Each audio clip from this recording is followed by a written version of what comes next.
Hello दोस्तों, welcome back to my channel. आज इस वीडियो में हम देखने वाले हैं क्लास 7 का जो सोशल साइंस का बुक है exploring society India and the beyond. इस बुक में से जो फर्स्ट चैप्टर है geographical diversity of India, Bharat की भौगोलिक विविधता, जिसे हम बोल सकते हैं डाइवर्सिटी मीन्स विविधता, ओके, जियोग्राफिकल मीन्स भौगोलिक, भारत की भौगोलिक विविधता, ये चैप्टर आज इस वीडियो में हम शुरू कर रहे हैं। चैप्टर के शुरुआत में एक स्लोगन दिया है, कुछ लाइन्स है श्री औरोबिंदो इनकी, तो क्या है वो सबसे पहले समझेंगे। To us by its very geography the country in bracket India appears to be quite distinct from other countries. इसका मतलब है कि हमारा जो भौगोलिक स्वरूप है, हमारी जो जियोग्राफी, हमारा जो भूगोल है हमारे देश का, ओके, इस वजह से the country appears to be quite distinct from other countries. यही कारण है कि हमारा जो देश है भारत, वो हमें बाकी देशों से अलग दिखाई देता है। डिस्टिंक्ट फ्रॉम अदर्स में दूसरों से वो अलग हमें दिखाई देता है। And that itself gives in a certain national character. और यही बात है कि इसी वजह से हमें एक खास ऐसी राष्ट्रीय पहचान मिलती है, हमारे देश की जियोग्राफी की वजह से, हमारे देश के भूगोल की वजह से, और हमारा इसी वजह से हमें हमारा जो कंट्री वो अलग भी दिखाई देती है। फिगर नंबर 1.1 जो है उसमें क्या दिया है देखो, दैट इज अ जोग फॉल्स इन कर्नाटका। ये जो जोग फॉल है कर्नाटका, वहाँ से ये वहाँ की एक इमेज है ये।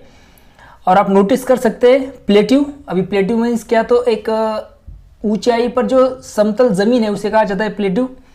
एंड वाटरफॉल मीन्स पानी का ऊंचाई से गिरना, जिसे बोल सकते हैं वाटरफॉल्स। तो ये जोग फॉल वहाँ पर है, प्लेट्यू से नीचे पानी गिर रहा है डाउन साइड वाटरफॉल जैसा। The power of waterfall is converted into electricity. और ये जो वाटरफॉल की जो पावर है, ताकत है, ओके, ये जो पानी जो गिर रहा है नीचे, इसकी जो शक्ति है, इससे क्या बनाई जाती है, इलेक्ट्रिसिटी बनाई जाती है, बिजली बनाई जाती है, बिजली में इसे कन्वर्ट किया जाता है, इस पावर को, वाटरफॉल की पावर को। और इसे क्या कहा जाता है, हाइड्रो इलेक्ट्रिसिटी कहा जाता है। हाइड्रो इलेक्ट्रिसिटी को हम बोल सकते हैं हिंदी में जल विद्युत, ओके। अभी हाइड्रो मीन्स क्या, हाइड्रो मीन्स वाटर। हाइड्रो का जो शब्द है उसका मतलब होता है वाटर, पानी। और ये जो काम होता है, ये काम होता है थ्रू स्पेशल टर्बाइंस। कुछ खास ऐसे जो मशीन हैं उनकी मदद से ये हाइड्रो इलेक्ट्रिसिटी बनाई जाती है। अभी आज का जो अपना चैप्टर है इसमें हमें ये दो बड़े क्वेश्चन जो है, व्हाट आर सम की geographical features of India, India के जो कुछ जियोग्राफिकल फीचर्स है की इंपॉर्टेंट, उनके बारे में हमें इंफॉर्मेशन मिलेगी। और ये जो जियोग्राफिकल डाइवर्सिटी है, हमारी जो भौगोलिक विविधता है, इसका हमारे लाइफ के ऊपर क्या इम्पैक्ट होता है, इन दोनों क्वेश्चंस के आंसर हमें इस चैप्टर में मिलने वाले हैं। तो चलिए शुरू करते हैं। क्या दिया है देखो शुरुआत में ही, in 1984 Rakesh Sharma the first Indian astronaut to go into space spoke with the then prime minister of India Indira Gandhi. अभी इस 1984 को जो राकेश शर्मा है, फर्स्ट इंडियन, पहले भारतीय अंतरिक्ष यात्री वो थे, ओके, जो सबसे पहले अंतरिक्ष में गए। और उन्होंने बात की थी किसके साथ, तत्कालीन जो प्राइम मिनिस्टर थी इंडिया की, इंदिरा गांधी से उन्होंने बात की थी। तब इंदिरा गांधी ने उन्हें एक क्वेश्चन पूछा था, व्हेन शी आस्क्ड हिम, जब इंदिरा गांधी ने राकेश शर्मा से पूछा, क्या पूछा, how does India look like from space, अंतरिक्ष से भारत कैसे दिखता है। ही रिप्लाइड, तो उन्होंने जवाब दिया था, सारे जहां से अच्छा। कितना खूबसूरत जवाब है, देखिए, सारे जहां से अच्छा मीन्स पूरी दुनिया में सबसे खूबसूरत मेरा देश है, better than the world, okay, पूरी दुनिया से अच्छा दिखता है मेरा भारत, ऐसा राकेश शर्मा जी ने आंसर दिया था, ओके। और ये जो सारे जहां से अच्छा है, ये एक प्रसिद्ध ऐसी कविता की पंक्ति भी है जो 20वीं सेंचुरी में लिखी गई थी, ओके। चलिए क्या दिया है देखो आगे, as you go through this chapter, आप इस अध्याय को जब पढ़ेंगे, इस चैप्टर को जब पढ़ेंगे, remember to refer periodically to the physical map. आपको क्या करना है, तो समय समय पर भारत का फिजिकल मैप आपको जरूर देखना है। तो शुरुआत में दिया है देखो, India is the 7th largest country in the world and a part of Asia.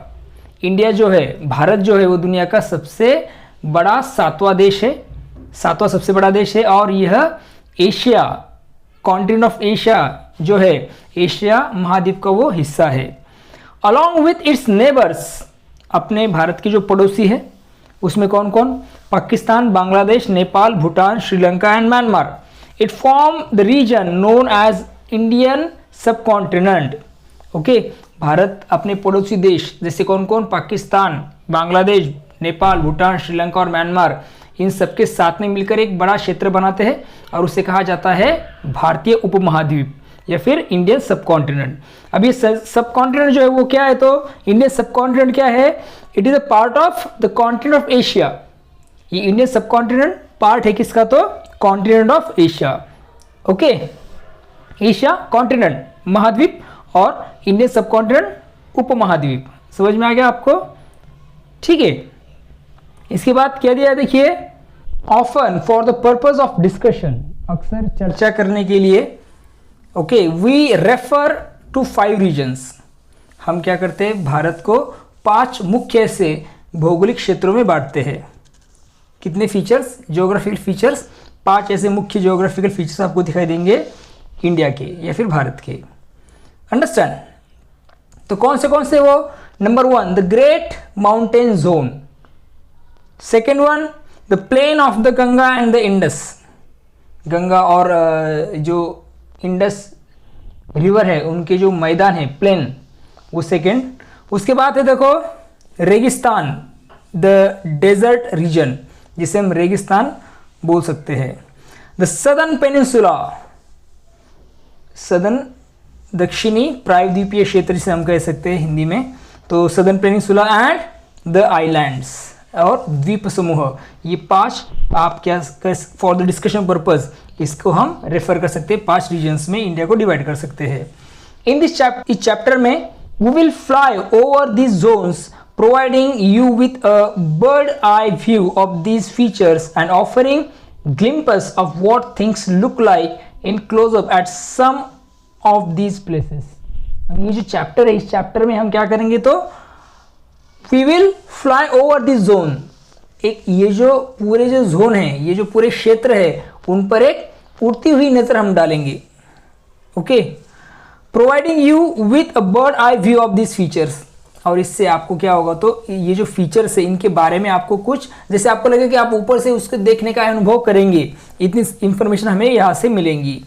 और and offering glimpses of what things look like in close up at some of this places, और कुछ स्थानों के बारे में हम थोड़ा सा करीब से भी देखेंगे और इससे हम एक समझ सकते हैं कि वहाँ की विशेषताएं क्या है। It would be difficult to go into all details at this stage। इस समय इन सभी बातों की पूरी जानकारी देना दरअसल मुश्किल है। Okay, as you will soon see, India is a large and diverse। बहुत जल्दी आपको समझ में आ जाएगा कि भारत एक बहुत बड़ा और विविधताओं से भरा देश है। लाइन बहुत इंपॉर्टेंट है, India is large, large means बहुत बड़ा, और डाइवर्स मीन्स विविधताओं से भरा हुआ देश है। ये आपको बहुत जल्दी समझ में आ जाएगा आगे के चैप्टर में। आगे दिया देखो, the Himalayan mountain range stand as a natural barrier in the north. The Himalayan mountain range stands as a natural barrier in the north. North में, उत्तर में, ये जो हिमालय पर्वतमाला है उत्तर में एक प्राकृतिक सीमा है, नेचुरल बैरियर की तरह वो वहां पर है। While the Thar Desert and Arabian Sea marks its western limit, और भारत के वेस्टर्न में क्या है, पश्चिमी सीमा जो है भारत की, वो क्या है, तो ये जो थार का रेगिस्तान है, थार का रेगिस्तान और अरेबियन सी, अरब सागर, ये आपको दिखाई देगा वेस्टर्न साइड में है। ओके, पश्चिम की वो सीमा है।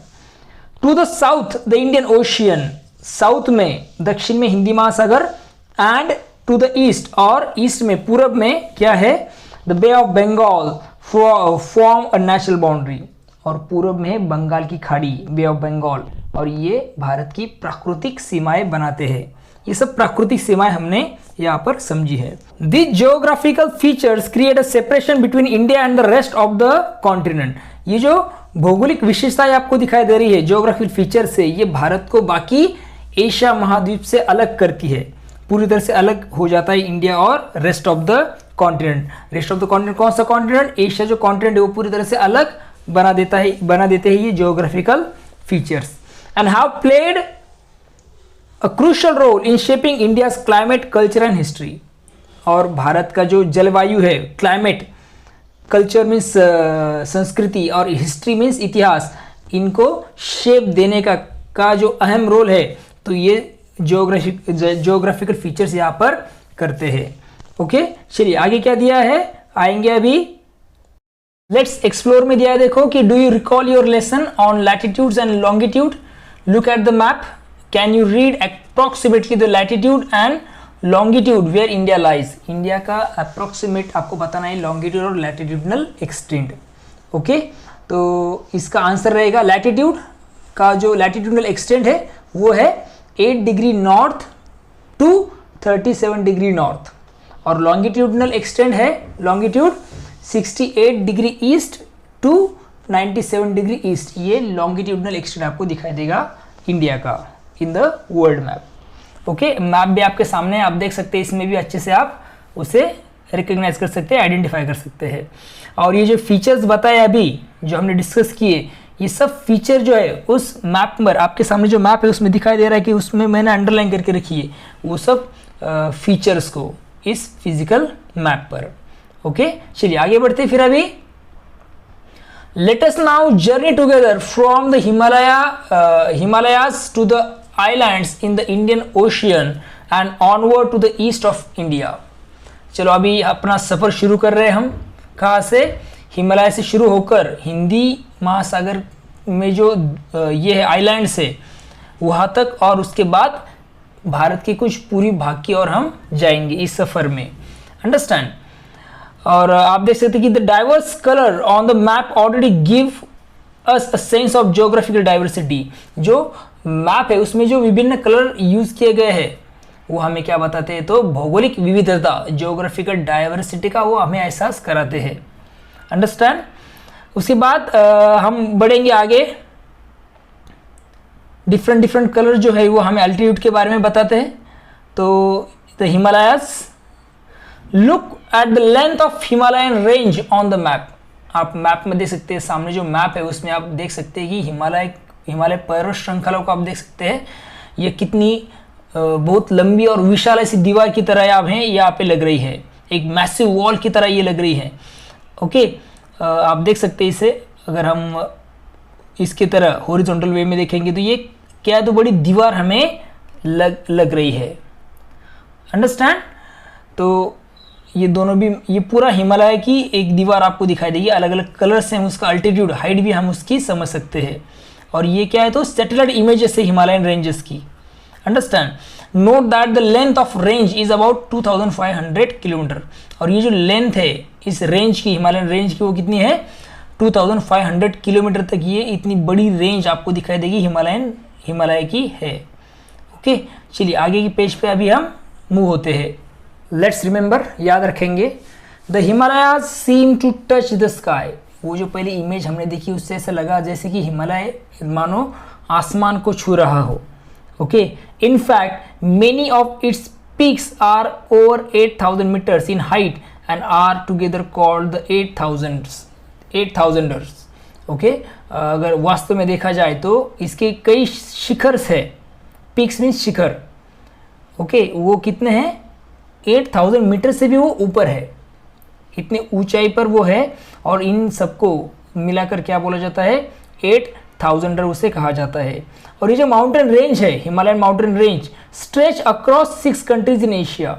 ये जो श्रृंखला है, पर्वत श्रृंखला, एशिया के 6 देशों में फैली हुई है। कौन से देशों में फैली हुई है? इंडिया, नेपाल, भूटान, चाइना, पाकिस्तान और अफगानिस्तान, इन 6 देशों में ये फैली हुई है। अंडरस्टैंड? एक क्वेश्चन पूछा है, देखो शॉर्ट, उसका आंसर भी मैं बता रहा हूँ आपको। Can you name the highest mountain in the world? दुनिया का सबसे ऊंचा पर्वत कौन सा है? तो उसका आंसर है देखो माउंट एवरेस्ट। ये दुनिया की सबसे ऊंची चोटी है और उसकी ऊंचाई लगभग कितनी है? 8848 मीटर, इतनी ऊंचाई है। और ये कहाँ पर स्थित है ये माउंट एवरेस्ट? नेपाल और चीन की जो बॉर्डर है, सीमा है, चीन मीन्स तिब्बत, इसकी सीमा पर ये माउंट एवरेस्ट है। अंडरस्टैंड, इसे आपको याद रखना पड़ेगा। In summer the snow on the mountains melt and feeds major rivers such as the Ganga, Indus and Brahmaputra. अभी समर मीन्स गर्मियों में ये जो पहाड़ है उस पर जमी हुई जो बर्फ है, ओके, वो मेल्ट हो जाती है, मीन्स पिघलती है। एंड फीड्स मेजर रिवर्स, और ये जो महत्वपूर्ण सी नदियां है, कौन सी, गंगा, इंडस मीन्स सिंधु, और ब्रह्मपुत्र, इन नदियों को वो जल देती है, पानी देती है। कौन? तो ये पिघली हुई बर्फ। और ये कब होता है? समर में, गर्मियों में ये सब चीजें होती है। These rivers and their tributaries provide water for drinking, farming and industrial use, connecting with the lives of hundreds of millions of people. और ये जो नदियां है और उनकी, अब ये नदियों की कुछ सहायक नदियां होती है, उसे कहा जाता है ट्रिब्यूटरीज। ओके, ये नदियां, ये मेजर नदियां और उनकी ट्रिब्यूटरीज जो है, उनकी सहायक नदियां, ये सब पानी प्रोवाइड करते हैं। किस लिए? इनका पानी जो उपयोग में आता है किसके लिए? तो पीने के लिए, ड्रिंकिंग पर्पस, ओके, फार्मिंग, खेती के लिए, और इंडस्ट्रियल यूज के लिए भी इसका जो पानी है वो काम में आता है। और इन नदियों से करोड़ों लोगों की जिंदगी जुड़ी हुई है, ऐसा हम देख सकते हैं। Connecting with the lives of hundreds of million of people, hundreds of millions means करोड़ों ऐसे लोग इससे जुड़े हुए हैं। किसके साथ? तो इन नदियों के साथ में, उनके पानी के साथ में। Hence the Himalayas are sometimes called the water tower of Asia. इसीलिए हिमालय को क्या कहा जाता है? वाटर टावर ऑफ एशिया भी कहा जाता है। Water tower of Asia means Asia का जल स्तंभ भी उसे कहा जाता है। The Himalayas are also important to many cultures and belief systems. अभी इसका, हिमालय का एक तो भौगोलिक महत्व तो है ही, साथ ही साथ धार्मिक और सांस्कृतिक रूप से भी वो बहुत महत्वपूर्ण है। हिमालय ये कल्चर और बिलीफ सिस्टम के लिए बहुत इंपॉर्टेंट है। Understand, the mountain themselves are considered sacred. ये जो माउंटेन्स है, ओके, उनको पवित्र माना जाता है। सैक्रेड मीन्स पवित्र उन्हें माना जाता है। And temples and monasteries have been build within them, और यहाँ पर कई मंदिर और मोनास्ट्रीज मीन्स मठ बने हुए हैं। कहाँ पे? हिमालय में, उन माउंटेन्स में। Attracting monks and spiritual seekers from around the world who came to pray and meditate. और इसी वजह से दुनिया भर से साधु संत, भिक्षु मीन्स मॉन्क्स, आध्यात्मिक स्पिरिचुअल सीकर्स मीन्स आध्यात्मिक साधक यहाँ पे प्रार्थना करने के लिए, ध्यान करने के लिए, मेडिटेशन मीन्स ध्यान, मेडिटेशन करने के लिए, ध्यान करने के लिए यहाँ पर आते हैं। ओके, डोंट मिस आउट में क्या दे, देखो एक इमेज दी है, फिगर 1.3 गौमुख, ओके, जिसका मतलब है कि गाय का मुंह। अंडरस्टैंड, क्या दिया है वो सबसे पहले समझेंगे। The Bhagirathi river, a major tributary of Ganga, originate from Gaumukh in Uttarakhand. Bhagirathi जो नदी है, रिवर है, जो गंगा नदी की एक प्रमुख ऐसी सहायक, मेजर ट्रिब्यूटरी है, वो प्रमुख सहायक वो नदी है। और वो कहाँ से निकलती है? उत्तराखंड में जो गौमुख है, जिसे कहा जाता है काउज माउथ, गाय का मुंह, वहाँ से वो निकलती है, वहाँ से उसकी शुरुआत होती है। Understand, it is the edge of Gangotri glacier. ये जो है गौमुख जो है वो गंगोत्री ग्लेशियर के किनारे पर ये स्थित है। अंडरस्टैंड, ग्लेशियर मीन्स हिम नदी। The glacier is one of the largest, this glacier, कौन सी? Gangotri glacier is one of the largest in the Indian Himalayas. जो इंडियन हिमालय, भारतीय हिमालय में सबसे बड़ा जो ग्लेशियर है वो यही है। कौन सा? Gangotri glacier. It is considered sacred and attracts many pilgrims. ये जो गौमुख है ये पवित्र माना जाता है और बहुत सारे लोग, बहुत सारे तीर्थयात्री यहाँ पर आते हैं हर साल। Understand, Gaumukh is also a popular trekking destination. और साथ ही साथ ये जगह जो है ट्रेकिंग करने वालों के लिए भी, उनके बीच में भी ये बहुत कैसी है तो लोकप्रिय है। Next time you see the Ganga, remember is journey begin there. अगली बार आप देखेंगे गंगा नदी के बारे में देखेंगे तो याद रखना है उसकी यात्रा यही से शुरू हुई थी, मीन्स गंगा की शुरुआत यही से हुई है, ये हमें याद रखना पड़ेगा। How the Himalayas were form, Himalaya कैसे बना? एन इंटरेस्टिंग स्टोरी, एक दिलचस्प ऐसी स्टोरी आपको सामने रख रहे हैं। देखिए क्या दिया है, ऊपर इमेज में भी दिया है। तो देखो, a long long time ago, बहुत बहुत पहले की बात है, बहुत बहुत सालों पहले, India was a part of a much bigger land mass called Gondwana. India जो है, भारत जो है, एक बहुत बड़े भूभाग लैंड मास का हिस्सा था जिसे गोंडवाना कहा जाता है। Okay, where its neighbour was Africa, और वहाँ पर भारत का जो पड़ोसी था वो कौन था? अफ्रीका था। अंडरस्टैंड, अफ्रीका और इंडिया एक जुड़े हुए थे, एक दूसरे के साथ में थे वो। Okay, at some point it broke away and slowly started moving north. एक समय ऐसा आया जब भारत इस बड़े भूभाग से टूट गया, अलग हो गया और धीरे धीरे उत्तर की ओर सरकने लगा। अब ये इस इमेज में भी आप देख सकते हैं किस तरह से वो उत्तर की तरफ सरक रहा है। ओके, ये आपका इंडियन ओशन है, इंडियन ओशन, उसके नीचे श्रीलंका, ऐसे खींचते खींचते खींचते वो ऊपर आ गया। अंडरस्टैंड। तो about 50 million years ago, 50 million years पहले, it reach the land mass of Eurasia and collide with it. 50 या फिर 5 करोड़ साल पहले भारत यूरेशिया नाम के भूभाग से टकरा गया। ये यूरेशिया प्लेट दिख रही है, इंडिया उससे टकरा गया है। आप ये भी देख सकते हैं, उस इमेज में वो दिखाया है। Okay, as India push against Eurasia, जब भारत ने क्या किया तो यूरेशिया की जो प्लेट है उसे धक्का दिया, तो क्या हो गया? The land between them crumpled and rose up. उन दोनों के बीच की जो जमीन है वो मसल गई और ऊपर उठने लगी। Understand, just like how a carpet wrinkle when you push it. जैसे कि आप क्या करते हैं, किसी भी कारपेट को जैसे आप क्या करते, धक्का देते हैं तो उसमें जो रिंकल्स आ जाते हैं, उसी तरह से वैसे रिंकल्स आने लगे। अब ये दो प्लेट्स एक दूसरे के से टकरा गई है, इसकी वजह से जमीन मसल गई और ऊपर उठने लगी। अंडरस्टैंड, तो ऐसी ये सब चीजें हुई।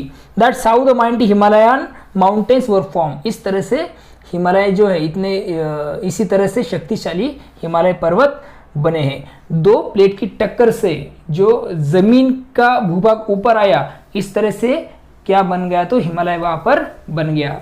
ओके, इस तरह से हम उसका फॉर्मेशन समझ सकते हैं। आई होप आपको जो हिमालय का फॉर्मेशन वो समझ में आ गया है। तो आगे दिया देखो, amazingly India is still pushing into Asia today. अद्भुत बात यह है कि आज भी भारत जो है वो धीरे धीरे एशिया की ओर धकेला जा रहा है। धकेल रहा है मीन्स खुद को आगे पुश कर रहा है, इंडिया खुद को एशिया की तरफ। वेरी स्लोली, बहुत स्लोली, बहुत धीरे धीरे। अबाउट 5 सेंटीमीटर ईच ईयर, कितना? लगभग हर साल में 5 सेंटीमीटर की रफ्तार से वो आगे धकेल रहा है, किसे? एशिया को। विच इज, अभी ये जो 5 सेंटीमीटर मीन्स कितना? Which is much slower than the rate at which your hair grows. और ये जो स्पीड है ये आपके बालों की बढ़त से भी धीमी गति से है। This means the Himalayas are still growing taller. इसका मतलब ये है कि आज भी हिमालय जो है वो हर साल थोड़ा थोड़ा ऊपर या थोड़ा थोड़ा ऊंचा हो रहा है। Okay, just a tiny bit each year, हर साल 5 मिलीमीटर से वो बढ़ रहा है। ओके, कितना?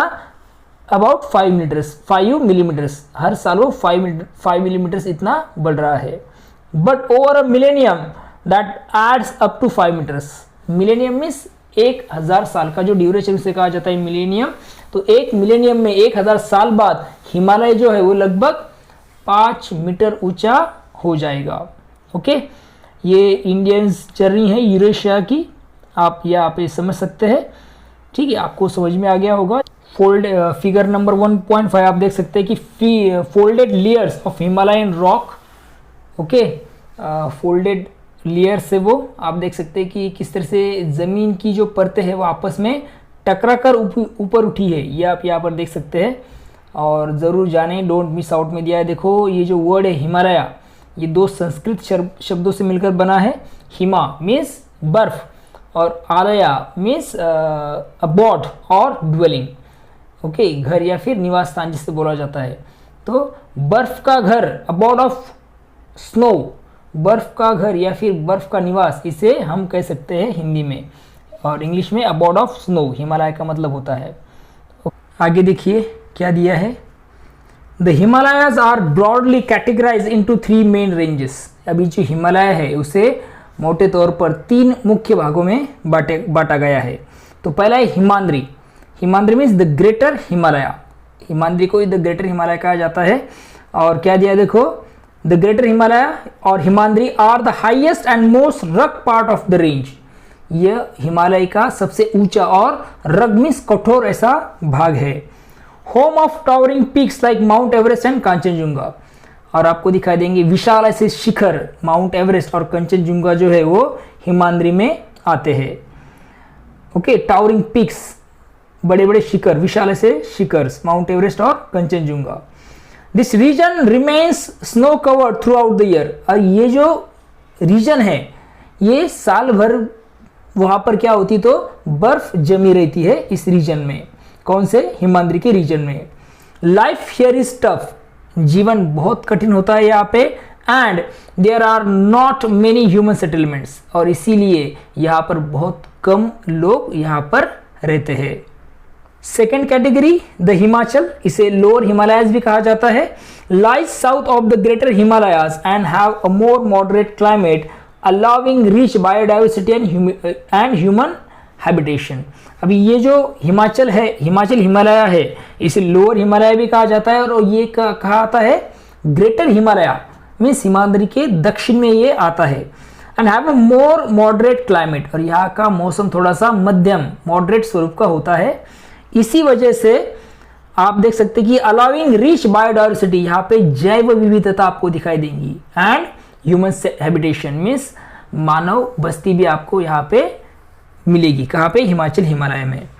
पॉपुलर हिल स्टेशन, प्रसिद्ध ऐसे हिल स्टेशन है जैसे कि नैनीताल उत्तराखंड में है, दार्जिलिंग जो पश्चिम बंगाल में है, शिमला हिमाचल प्रदेश में, मसूरी उत्तराखंड में, are located in this region. ये सभी इसी रीजन में आते हैं, हिमाचल हिमालय में, या फिर उसे हम लोअर हिमालयज भी कहते हैं। द शिवालिक हिल्स, इसे आउटर हिमालय भी कहा जाता है। Form the outer most and lowest range consisting of rolling hills and dense forest. ये हिमालय की सबसे बाहरी और सबसे नीची श्रेणी है, लोएस्ट रेंज है ये शिवालिक, और consisting of rolling hills and dense forest. और यहाँ पे छोटे छोटे पहाड़, रोलिंग हिल्स छोटे छोटे पहाड़, और डेंस फॉरेस्ट मीन्स घने से जंगल यहाँ पर होते हैं। कहाँ पे? शिवालिक में। This foothills are rich in wild life.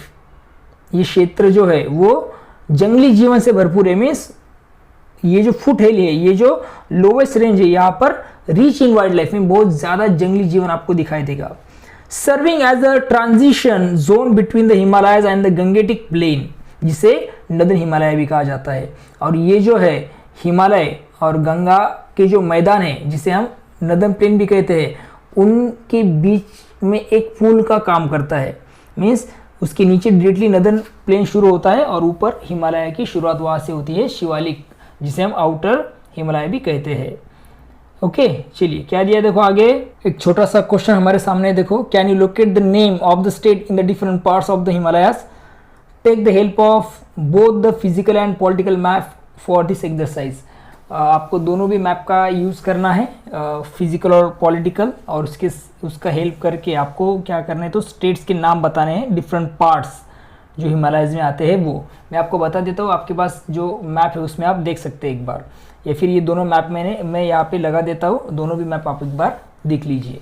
Western जो हिमालय है वहाँ पर आपको दिखाई देगा जम्मू एंड कश्मीर और लद्दाख, ये यूनियन टेरिटरीज है। हिमाचल प्रदेश ये स्टेट है। उत्तराखंड भी आपको दिखाई देगा, वेस्टर्न पार्ट में है। अब सेंट्रल हिमालय में कौन आता है, तो सेंट्रल हिमालय में आता है कौन? उत्तराखंड, ये सेंट्रल हिमालय में आता है। और जो नदर्न पार्ट है उत्तर प्रदेश का, that is also comes in central Himalaya. उसके बाद का जो लास्ट है ईस्टर्न हिमालय, ईस्टर्न साइड में सिक्किम, अरुणाचल प्रदेश और northern part of West Bengal, ये सब हिमालय में आने वाले एरिया से आने वाले स्टेट्स है। Okay, I hope you are clear. आपको ये मैप में भी आप देख सकते हैं मैंने जो बताया वो, ठीक है। चलिए आगे बढ़ते हैं। अभी डोंट मिस आउट, ठीक है, मिस करना नहीं है इंफॉर्मेशन। क्या दिए देखो वो, the traditional house construction method in the western Himalayan region is known as Kathkuni, Kathkuni और धज्जी दीवारी।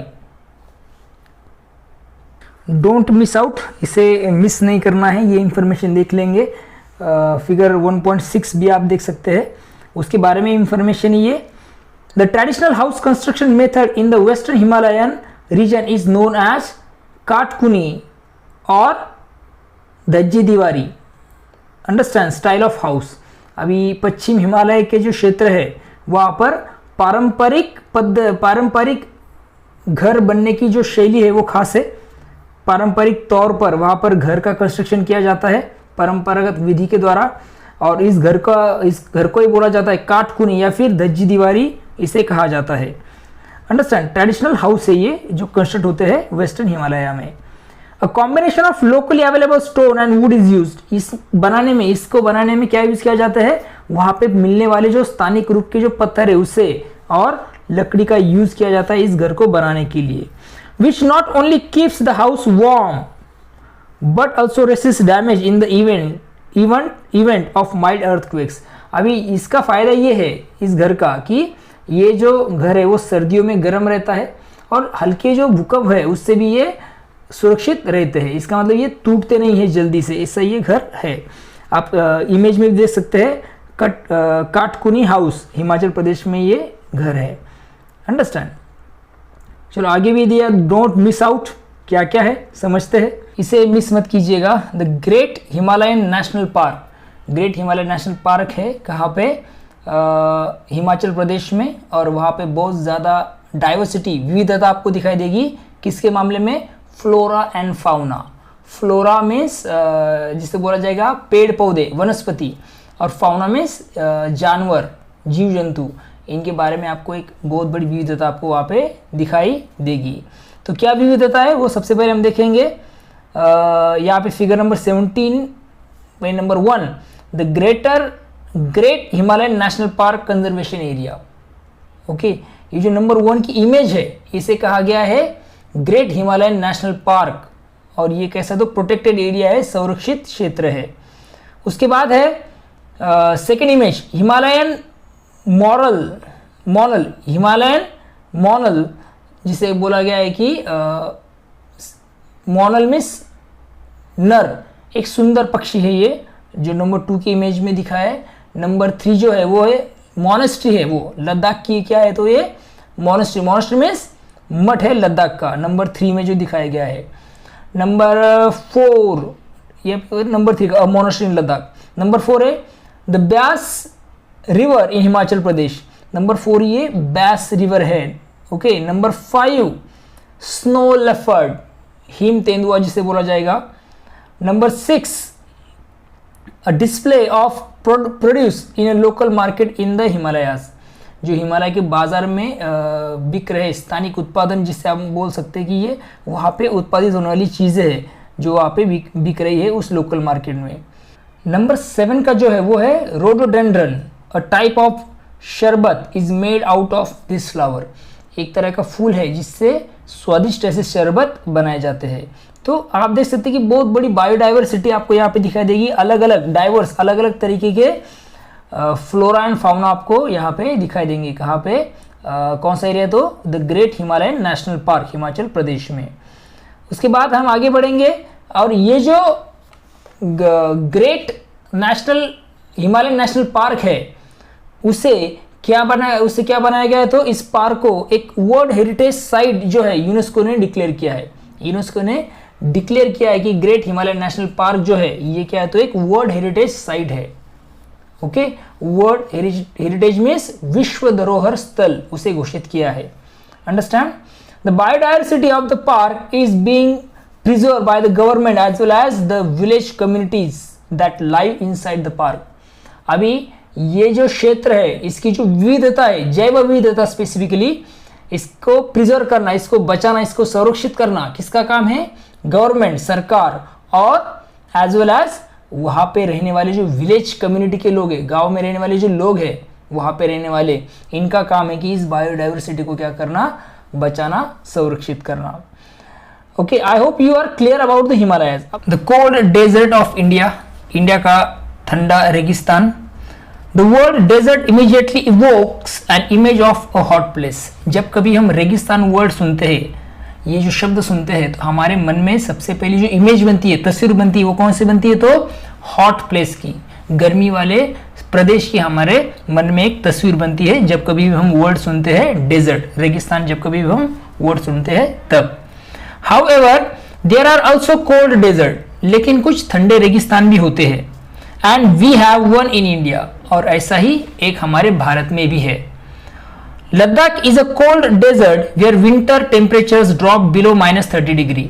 लद्दाख ऐसा ही एक ठंडा रेगिस्तान है जहां पे where winter temperature drop below -30 degree, जहां पे सर्दियों में जो तापमान होता है लद्दाख का वो -30 डिग्री से भी नीचे चला जाता है। ओके, तो ये there is very little rainfall, यहाँ पे बहुत कम बारिश होती है। और जमीन अगर जमीन देखी जाए तो the landscape is rugged with Rocky terrain, और यहाँ की जो जमीन होती है वो पथरीली होती है, रॉकी होती है।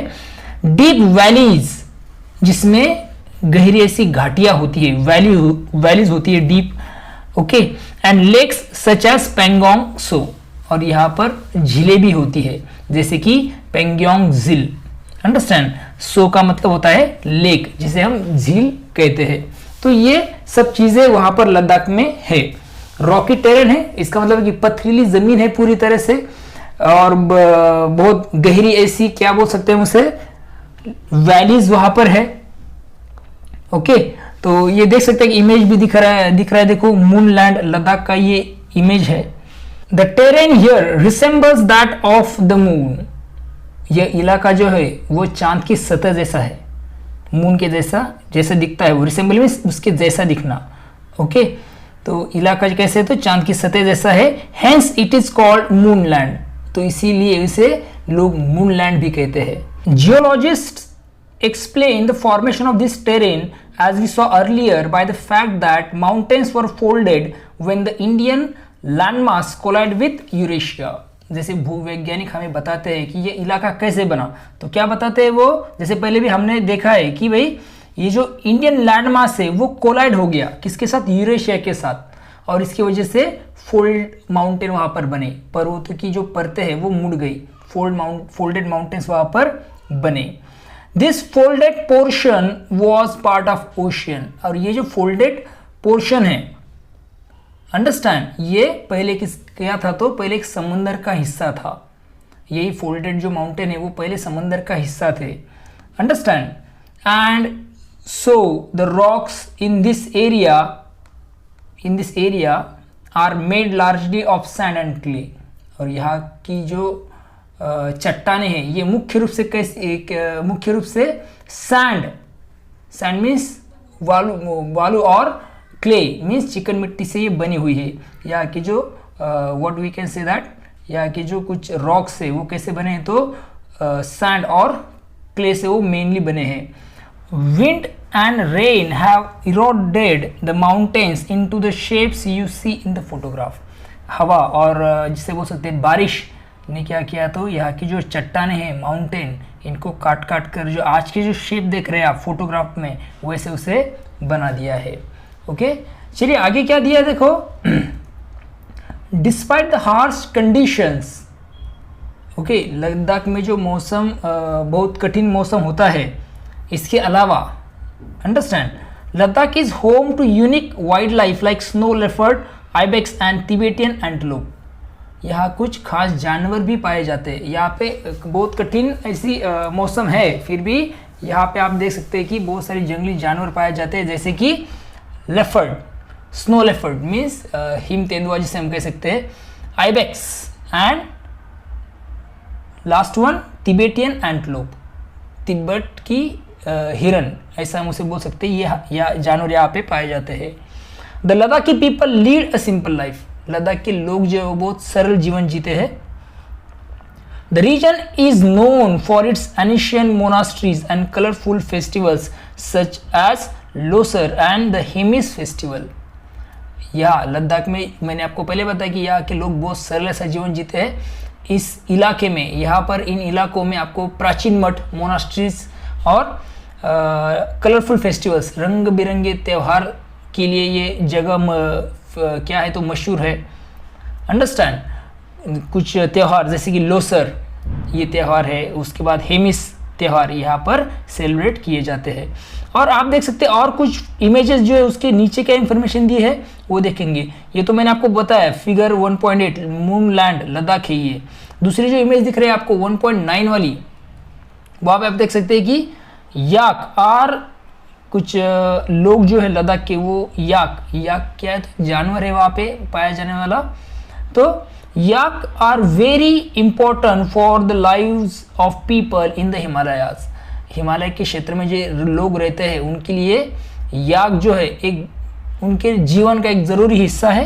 क्यों ज़रूरी हिस्सा है? Because they are rear for their milk, meat, wool and dung. वो उन्हें पालते हैं, किसे? याक को पालते हैं। उनसे याक से उन्हें क्या मिलता है तो मिल्क मिलता है, दूध मिलता है, मीट मांस मिलता है, वुल मिलता है, वुल यू नो दैट वुल, और डंग गोबर भी उन्हें मिलता है। And also used for transport. और इसके अलावा सामान और उसकी यात्रा करने के लिए भी वो क्या करते हैं तो याक का यूज़ करते हैं। उसके बाद आगे वाला जो इमेज है वो दिख रहा है, देखा वो कि पेंगोंग ये जो झील है उसका वो इमेज है, लद्दाख में है ये। और this lake has salty water. इसका जो पानी है वो नमकीन है, खारा होता है। Unlike other lakes, most of the other lakes, जैसे कि बाकी झील है, इससे ये थोड़ा सा अलग है क्योंकि इसका जो वाटर है वो सॉल्टी है, नमकीन है, खारा है। The saltiness is a result of minerals that dissolve from the surrounding mountain areas। और इसका जो पानी है पेंगोंग झील का नमकीन है, खारा, इसका कारण क्या है कि जो आजू बाजू के जो पहाड़ है वहाँ से बहकर मिनरल्स इस झील में आते जाते हैं, जिसकी वजह से ये जो उसे बोलते लेक है, इसका पानी जो है वो कैसा है तो खारा हो जाता है। क्यों? मिनरल्स इसमें आकर घुल जाते हैं, मिनरल्स को घुलने से ये जो वाटर है वो खारा बन गया है। ओके, अब इसके बाद हम देखेंगे Gangetic plain, the Gangetic plains, या फिर जिसे हम कहते हैं द गंगेटिक प्लेन। क्या दिया है देखो, जिसे हम गंगा का जो मैदानी भाग है उसे ये नाम दिया गया है। अभी आप इमेज में देख सकते हैं, देखो कि वो इमेज में दिखाया हुआ ऊपर है ना, जो दक्षिण हिमालय से दक्षिण की ओर है, that is a Gangetic plain. Understand? तो क्या दिया है, शुरू करते हैं। As we move southward from the Himalayas, जैसे ही हम हिमालय से साउथवर्ड मीन दक्षिण की ओर बढ़ते हैं, वी रीच द वास्ट, हम बहुत बड़े विशाल एंड फर्टाइल गंगेटिक प्लेन में पहुंच जाते हैं। जो फर्टाइल में कैसा उपजाऊ, ऐसा जो गंगेटिक प्लेन है, गंगीय मैदान है, वहां हम पहुंच जाते हैं। ओके, बड़ा और फर्टाइल, उपजाऊ और बड़ा ऐसा। These plains have been an important part of history and civilization of India। अब ये जो मैदान है ये भारत के इतिहास, इंपॉर्टेंट पार्ट है किसका? भारत के इतिहास का, और सिविलाइजेशन में सभ्यता का एक महत्वपूर्ण ऐसा ये भाग है, हिस्सा है। These plains are nourished by mighty rivers originating from the Himalayas, providing a vital lifeline water। अभी ये जो मैदान है ये इंपॉर्टेंट क्यों है? क्योंकि जो हिमालय से बहकर आने वाली जो बड़ी रिवर्स है, माइटी रिवर्स है, ओके, वो जो रिवर्स है उनके साथ लाती है सबसे इंपॉर्टेंट चीज मीन्स वाटर, पानी। ये जो मैदान है उसमें हिमालय से निकलकर आने वाली बड़ी बड़ी जो नदियां है वो वहां से बहती है और इस क्षेत्र को क्या प्रदान करती है तो वाटर, पानी प्रदान करती है, जल प्रदान करती है। The Ganga, the Indus and the Brahmaputra river system और एंड क्या बोला गया देखो आगे, along with their extensive network of tributaries enrich the soil with minerals making the region highly fertile and ideal for agriculture। समझ में आ रहा है आपको? कौन सी नदी है वो इंपॉर्टेंट? गंगा, इंडस का मतलब होता है सिंधु नदी, ब्रह्मपुत्र नदी, ये जो नदियां है और उनकी सहायक नदियां, ट्रिब्यूटरीज में सहायक नदियां जो है वो क्या लाती है, उनके साथ में लेकर आती है क्या तो अलग अलग मिनरल्स, और ये जो मिनरल्स है वो क्या करते हैं, इस मैदानी क्षेत्र की जो जमीन है उसे और उपजाऊ बनाते हैं। मिनरल्स आते हैं उसके साथ बहकर वो सॉइल लेकर आते हैं, तो उसमें से वो ये जो मिनरल है वो सॉइल में मिक्स हो जाते हैं और इसकी वजह से ये जो मैदान है वहाँ की जो खेती है, ओके, वो खेती करना कैसा हो जाता है, आसान हो जाता है और लाभदायक है। आइडियल फॉर एग्रीकल्चर, ये खेती करने के लिए एक आइडियल ऐसी वो जगह मानी जाती है। खेती करना आसान तो होता है और आइडियल भी है। इसके लिए रीजन कौन से रहेंगे, ये रिवर्स और उनकी extensive network of tributaries. The reverse bring with them mineral that enrich the soil enabling abundant agriculture. ये जो नदियां है मिट्टी को उपजाऊ बनाती है, अंडरस्टैंड, एंड इसका जो उपयोग होता है वो कृषि के लिए ज्यादा होता है, अंडरस्टैंड, एग्रीकल्चर के लिए होता है। The rivers are also a source for generating electricity. और ये जो नदियां है इनका उपयोग किसके लिए, बिजली बनाने के लिए भी होता है, ओके, बिजली भी बनाई जाती है इन नदियों से। A large proportion of India's population lives in this plain. Bharat की बहुत बड़ी जो आबादी है इस मैदान में ही रहती है, understand, that is a Gangetic plains, okay, गंगीय मैदान जिसे बोला जाता है। आप देख सकते हैं modern agriculture practice in the plain. Modern agriculture practice means वहाँ पे क्या यूज किया गया है, आप देख सकते हैं इमेज में कि भाई ट्रैक्टर है और वो जो पीछे है वो क्या कर रहा है, तो एक मशीन है जिससे क्या किया जा रहा है, तो गेहूं को अलग किया जा रहा है, understand. Aerial view of Delhi with the river Yamuna on top right. Top से, एरियल मींस ऊपर से लिया गया व्यू है प्लेन से, अंडरस्टैंड, दिल्ली का। आप देख सकते हैं कि राइट रिवर जो है ऑन टॉप ऑफ राइट में रिवर यमुना है, उसका ये इमेज है, अंडरस्टैंड। उसके बाद है मल्टी क्रॉपिंग इन उत्तर प्रदेश। मल्टी क्रॉपिंग, एक साथ बहुत सारे क्रॉप्स को ग्रो किया जा रहा है उत्तर प्रदेश में, ये सब गंगेटिक प्लेन के पार्ट है। Rural women working in paddy field in waste Bengal. Women जो है वो पैडी के खेती में काम कर रही है, कहाँ पे, वेस्ट बंगाल में। ये सब गंगेटिक प्लेन के ही पार्ट है। चलिए आगे बढ़ते हैं। अभी क्या दिया है, the flat land of the northern plains have allowed for the development of an elaborate transportation network. अभी ये जो फ्लैट लैंड है, मुझे इसका मतलब है कि जो गंगा की जो मैदानी क्षेत्र है वो कैसा है, तो फ्लैट है, मीन्स सपाट है, समतल है। इस वजह से ये जो समतल जमीन है इसकी वजह से एक क्या किया जा सकता है, तो डेवलप किया जाता है किसे, तो एक elaborate transportation system. Elaborate transport system means विस्तृत ऐसी परिवहन व्यवस्था को बनाने में इसकी मदद होती है। क्या रीजन इसके पीछे, flat land of northern plane.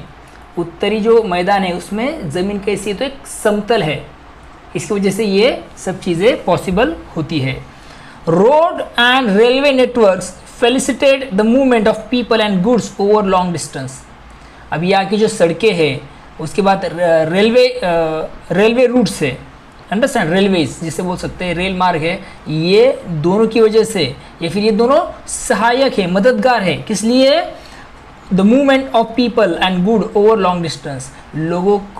लोग या फिर सामान, ये दोनों भी चीज़ें दूर दूर तक ले जाने के लिए ये कैसा है, तो बेनिफिशियल है, okay. As you will see in the tapestry of the past chapter, the Ganga, the Brahmaputra and other rivers have been used for millennia for travel and trade.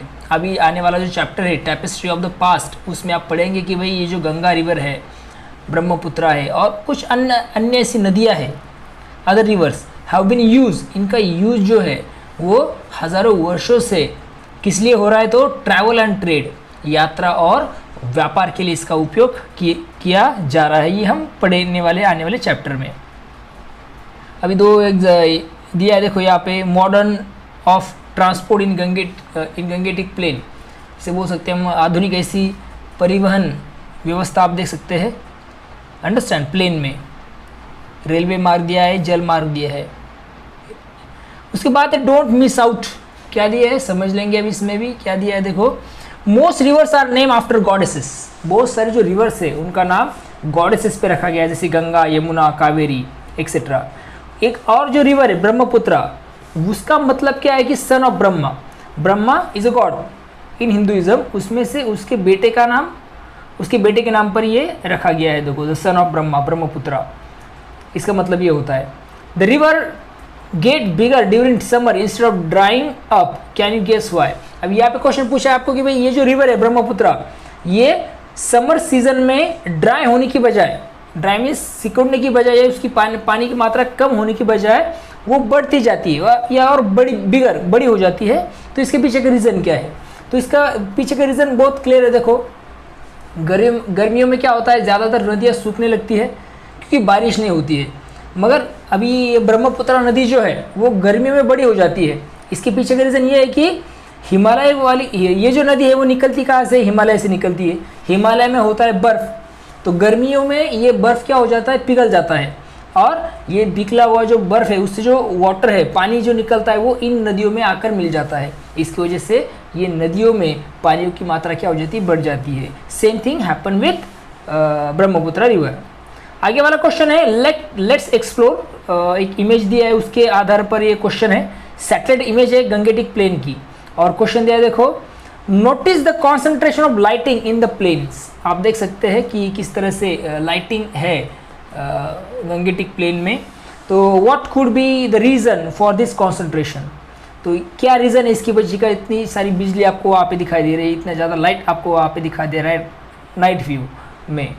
तो इसका एक ही आपको आंसर दिखाई दे सकता है कि भाई वहाँ तो एक तो पॉपुलेशन ज़्यादा है, जनसंख्या ज़्यादा है, अंडरस्टैंड, शहर गांव सड़कें ये सब विकसित है, और इसकी वजह से यहाँ के जो इलाके हैं वहाँ पे बिजली का उपयोग ज़्यादा होता है, जिससे रात में ज़्यादा रोशनी दिखाई देती है, अंडरस्टैंड। तो इसका आंसर हम यहाँ पे लिख सकते हैं। कुछ और इमेजेस दी है, देखो फिगर नंबर 1.17 में आप देख सकते हैं कि भाई the northern plains grey langur sits on a wooden beam in Bandhavgarh national park Madhya Pradesh. उत्तर की जो मैदान है उसमें आप देख सकते हैं कि जो बांधवगढ़ नेशनल पार्क है मध्य प्रदेश में, वहाँ पर जो वुडन का बीम है, वुड से बना हुआ, लकड़ी से बना हुआ, उस पर ये लंगूर बैठा है। देखो कौन से कलर का है वो, ग्रे लंगूर वहाँ पर बैठा हुआ है।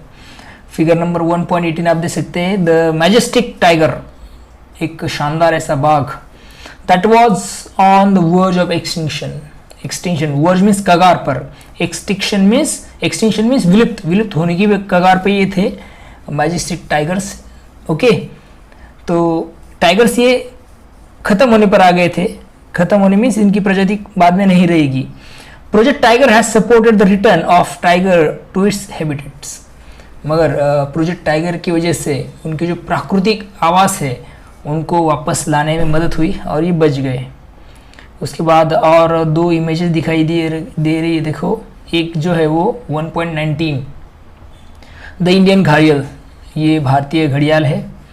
An adult is between 2.5 and 4.5 metre long, ये जो जिसे बोल सकते हैं हम कि एक अडल्ट है, वयस्क ऐसा जो घड़ियाल है, उसकी लंबाई लगभग कितनी होती है 2.5 एंड 4.5 लॉन्ग, इतना वो लंबा होता है। दिस रेप्टाइल, ये रेंगने वाला जो जीव है, is one on the verge of extinction, ये अभी विलुप्त होने की कगार पर है, मीन्स खत्म हो जाएंगे, विलुप्त हो जाएंगे, उस कगार पर है, वर्ज पर है। There are laws that prohibit harming it or hunting it, और इसकी वजह से इसे नुकसान पहुंचाना या फिर इसका शिकार करना, इस पर कानूनी मनाही है। 1.20 देखो, अ पीकॉक एंड पिहन, एक मोर और मोरनी है। The Indian peacock is our national bird, और ये जो भारतीय मोर है ये हमारे राष्ट्रीय पक्षी है। तो यहाँ पर ये पॉइंट खत्म होता है अपना गंगेटिक प्लेन का। अभी जो आगे वाला है वो है द ग्रेट इंडियन डेजर्ट और द थर डेजर्ट, जिसे हम थर का रेगिस्तान भी बोल सकते हैं। ओके, इसे ग्रेट इंडियन डेजर्ट भी कहा जाता है। ओके, डेजर्ट मीन्स रेगिस्तान। तो आप इमेज में देख सकते हैं, अगर हम जैसे if we move westward on the map, जैसे हम वेस्टर्न साइड में जाते हैं हमारे मैप में, तो आप देख सकते हैं कि येलोविश एरिया दिख रहा है, आपको दिख रहा है मैप में, मैप देख लीजिए। तो वो जो येलोइश एरिया जिसे मैंने सर्कल किया है, ओके, यही क्या है तो थर डेजर्ट है, थार का रेगिस्तान इसे कहा जाता है। क्या देख रहे हैं आप वहाँ पे, ओके, कि भाई vast stretch of golden dune, एक क्या है तो आप देख सकते हैं कि दूर दूर तक फैला हुआ एक गोल्डन ड्यून है, रक टेरेन, ओबड़ धोबड़ ज़मीन, ऊबड़ खाबड़, एंड वाइड ओपन स्काई, और बड़ा खुला आसमान, ये आप देख सकते हैं। इमेज भी आपके सामने है, आप देख सकते हैं इमेज में भी कि एक ट्रैवलर जो है वो क्या कर रहा है तो ट्रैवल कर रहा है सैंड ड्यून पर थर्ड डेजर्ट में। मुझे थर्ड डेजर्ट जो है उसकी रेत के टीलों पर, ड्यून मीन्स टीले, ओके, तो उनके बीच वो सफ़र करता हुआ आपको दिखाई देगा। कुछ भी नहीं है, एक उसे बोल सकते हैं कि रक टेरेन है पूरी तरह से, और ओपन स्काई है, वहाँ पे कोई आसमान में कोई आपको बारिश का ये सब चीज़ें नहीं दिखाई देंगी, पूरा सा क्लियर ऐसा आसमान है वहाँ पे। अंडरस्टैंड। अभी एक लेट एक्सप्लोर का एक क्वेश्चन आया है, देखो थोड़ा सा बताता हूँ मैं इसका आंसर आपको कि भाई क्या दिया है, what is the shape of sand dune. अभी जो सैंड ड्यून होते हैं उसके शेप क्या होते हैं। सबसे पहले तो क्वेश्चन अपना ये है कि सैंड ड्यून का शेप कैसे होता है। तो इसका जो शेप होता है कैसा होता है, आमतौर पर बोट लाइक, बोट के जैसा, या फिर क्रिसेंट मीन्स अर्धचंद्राकार, या फिर जिसे हम क्या बोल सकते हैं लहराकार, लहर जैसी होती है ना वैसे वो होते हैं। और उनका जो ऊपर का हिस्सा होता है वो थोड़ा सा ढलान वाला होता है, और ये हल्के दिखते हैं, ओके। उसके बाद जो है while mountains are made of rock and their shape is fixed, why do you think sand dunes also have a similar shape even though they are made of sand. आपको ऐसा क्यों लगता है कि भाई ये जो माउंटेन होते हैं रॉक से बने होते हैं और उनके शेप फिक्स होते हैं। Why do you think sand dunes also have the similar shape. तो आपको क्यों लगता है कि भाई ये जो सैंड ड्यून्स है उनके भी सिमिलर शेप होते हैं, even though they are made of the sand, even after वो किससे बने होते हैं, सैंड से बने होते हैं। तो आप देख सकते हैं कि इसके लिए रीज़न क्या है। तो ये जो पहाड़ होते हैं वो चट्टानों से बने हैं और उनका आकार स्थायी होता है और उनमें बदल होते हैं मगर बहुत धीरे धीरे होते हैं। और उसके अलावा जो सैंड ड्यून्स है, ये जो टीले हैं वो बनते हैं किससे, रेत से। अंडरस्टैंड। और रेत जो वो डेजर्ट में एक दिशा में चलती रहती है, एक खास तरीके से वो उड़ती रहती है और इससे ये बन जाते हैं। अंडरस्टैंड। तो ये टीले कैसे मजबूत हो ना हो मगर एक हवा का नियम है या फिर प्राकृतिक संतुलन के कारण वो इस तरह से शेप लेते हैं। अंडरस्टैंड। वो दिखते पहाड़ जैसे मगर वो उतने स्ट्रांग नहीं होते हैं, ओके, क्योंकि वो सैंड से बने होते हैं। अभी ये एक किला आपको दिख रहा है, क्या ये जैसलमेर का किला है। Understand. Jaisalmer the golden city, जिसे गोल्डन सिटी भी कहा जाता है, located in the middle of Thar desert in India. ये भारत का जो थार डेजर्ट है उसके बीचों बीच ये शहर है। कौन सा, जैसलमेर। और ये जो फोर्ट है जैसलमेर का, ये जो किला है जैसलमेर का, इसे यूनेस्को ने क्या बनाया बताया तो एक वर्ल्ड हेरिटेज साइट मीन्स विश्व धरोहर स्थल इसे उसमें शामिल किया है। किसने, यूनेस्को ने। अंडरस्टैंड। उसके बाद हम आगे बढ़ रहे हैं, क्या दिया है देखो, sand dunes are formed when the wind shifts and shape the sand into hill like formation. अभी जो सैंड ड्यून है, सैंड ड्यून्स का मतलब मैंने आपको पहले भी बताया, रेत के टीले बड़े बड़े, ये कब बनते हैं, दे आर फॉर्म, ये तब बनते हैं जब विंड शिफ्ट, हवा रेत को क्या करती है तो शिफ्ट करती है, शेप में कन्वर्ट करती है हिल लाइक फॉर्मेशन में। मीन्स हवा जो है वो रेत को बहा कर लेके जाती है, एक जगह से दूसरी जगह पर उड़ा कर लेके जाती है और उससे ये ड्यून्स बनते हैं। अंडरस्टैंड। उसके बाद दिया है उनका फॉर्मेशन कैसे, हिल लाइक, हिल के जैसा वो दिखता है। Sometime this rise as high as 150 metres. कभी कभी ये कितने बड़े होते हैं, 150 मीटर तक ऊंचे हो सकते हैं। राइज मीन्स ऊंचा होना, कितने मीटर तक, 150 मीटर तक। The Thar is a vast arid region. ये एक बहुत बड़ा सूखा ऐसा क्षेत्र है, शुष्क सूखा ऐसा क्षेत्र है Thar. Most of it lies within India, spanning the state of Rajasthan, Gujarat, Punjab and Haryana. इसका जो अधिकतर भाग है थार डेजर्ट का वो इंडिया में है। और कौन से स्टेट्स में ये ज्यादा है तो राजस्थान, गुजरात, पंजाब और हरियाणा में ये ज्यादा है। क्या, ये जो डेजर्ट है वो। The desert act as a natural barrier due to the harsh condition that deter human and animal movement, including very high daytime temperatures, cold nights as well as lack of access of water. अभी ये जो रेगिस्तान है, ये जो desert है, एक प्राकृतिक बाधा की तरह काम करता है। ओके, इसके पीछे कौन सी प्राकृतिक बाधा है? यहाँ पर है high temperature, high day time temperature, दिन में बहुत ज्यादा गर्मी है, कोल्ड नाइट, ठंडी रातें, ओके, और lack of access to water, और पानी की कमी।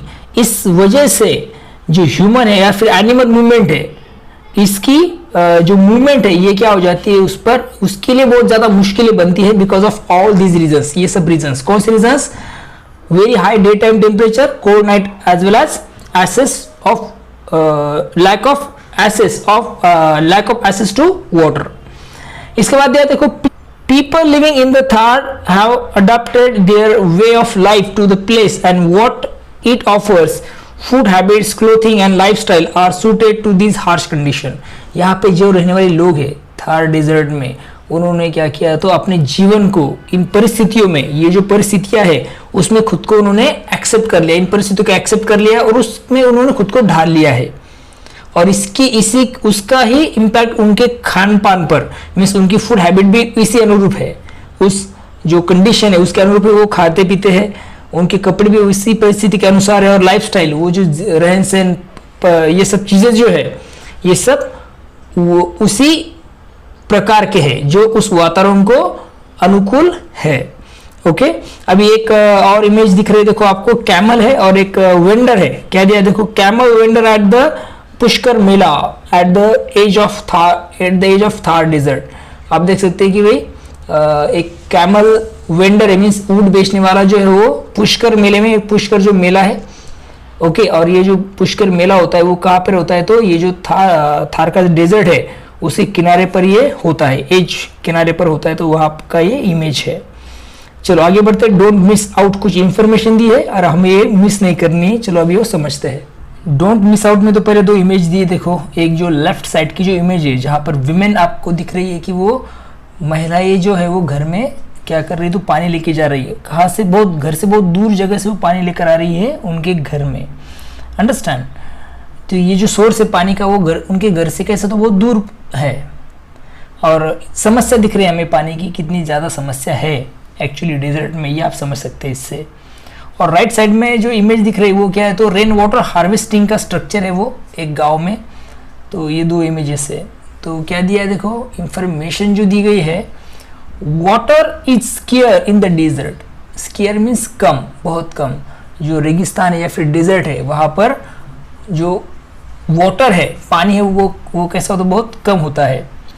Women often need to travel long distance every day to fetch water for their families. और जो औरतें हैं, महिलाएं हैं, कहाँ पे, रेगिस्तान में, उन्हें अक्सर हर दिन अपने परिवार के लिए अगर पानी लाना है तो उन्हें बहुत दूर तक पैदल जाना होता है। ये इमेज में भी आप देख सकते हैं। So the traditional method for cleaning utensil is to scour them with sand until they are clean. अभी वहाँ पर एक, अभी जैसे आप देखेंगे, अगर रेगिस्तान छोड़ के अगर अपने इंडिया की दूसरी जगहों पर जाएंगे आप, तो यूटेंसिल्स जो बर्तन होते हैं उसे पानी से साफ किया जाता है, मगर वहाँ पे अलग सिस्टम है। कहाँ पे? डेजर्ट में। वहाँ पे कैसे बर्तन साफ किए जाते हैं, तो उनका एक पारंपरिक तरीका है, ट्रेडिशनल मेथड है उनकी। और वो क्या है कि वो क्या करते हैं, तो वो बर्तन जो है वो साफ करते हैं, उन्हें रगड़ कर साफ करते हैं रेत के साथ। मीन्स रेत का यूज किया जाता है, उस रेत को रगड़ा जाता है बर्तन को, और उस तरह से बर्तन साफ किए जाते हैं। Understand? With sand until they are clean. A little water can be used for a light rinse. Rinse का मतलब होता है हल्के से धोना, और बहुत कम वाटर यूज किया जाता है बर्तन को साफ करने के लिए। एक हल्का पानी से उसे धोया जाता है बर्तन को लास्ट में। The water used for rinsing is reused for purpose like watering a plant. अब ये जो पानी बर्तन धोने के लिए इस्तेमाल किया गया था, उसे फिर से पौधों को, इसका मतलब उसको पौधों को देने के लिए भी, प्लांट्स को वही पानी जो है जो रिंसिंग के लिए यूज किया गया था, उसका यूज फिर से प्लांट्स को देने के लिए किया जाता है। मीन्स वाटर वो बिल्कुल भी उसका क्या नहीं होते, तो खत्म नहीं होने देते, या फिर उसका अच्छे से यूज करते हैं। वो पहले तो हल्के से उसे बर्तन धोने के लिए, और वो जो बर्तन धोने के बाद में जो पानी है वो फिर से वो प्लांट को देते हैं, So the next time you leave the tap running, remember the people of Thar desert. जब कभी भी अगली बार आप कभी भी नल खुला छोड़े तो थोड़ा सा रेगिस्तान के लोगों के बारे में जरूर याद करना है आपको. Remember the people of Thar desert. Rajasthan is also famous for its ingenious water conservation method. Ingenious means अनोखा, समझदारी से ऐसे जो बनाया गया अनोखा एक जो सिस्टम है राजस्थान के लोगों का. किसके बारे में? वाटर कंजर्वेशन मेथड के बारे में. जो जल संरक्षण वो करते हैं उसका तरीका भी थोड़ा सा अनोखा है उनका. कैसा है? वो क्या बनाते हैं? टंकास बनाते हैं, कुंड बनाते हैं. ये थोड़ा सा अनोखा मेथड है. These are special water collection systems that store rainwater often for drinking purpose.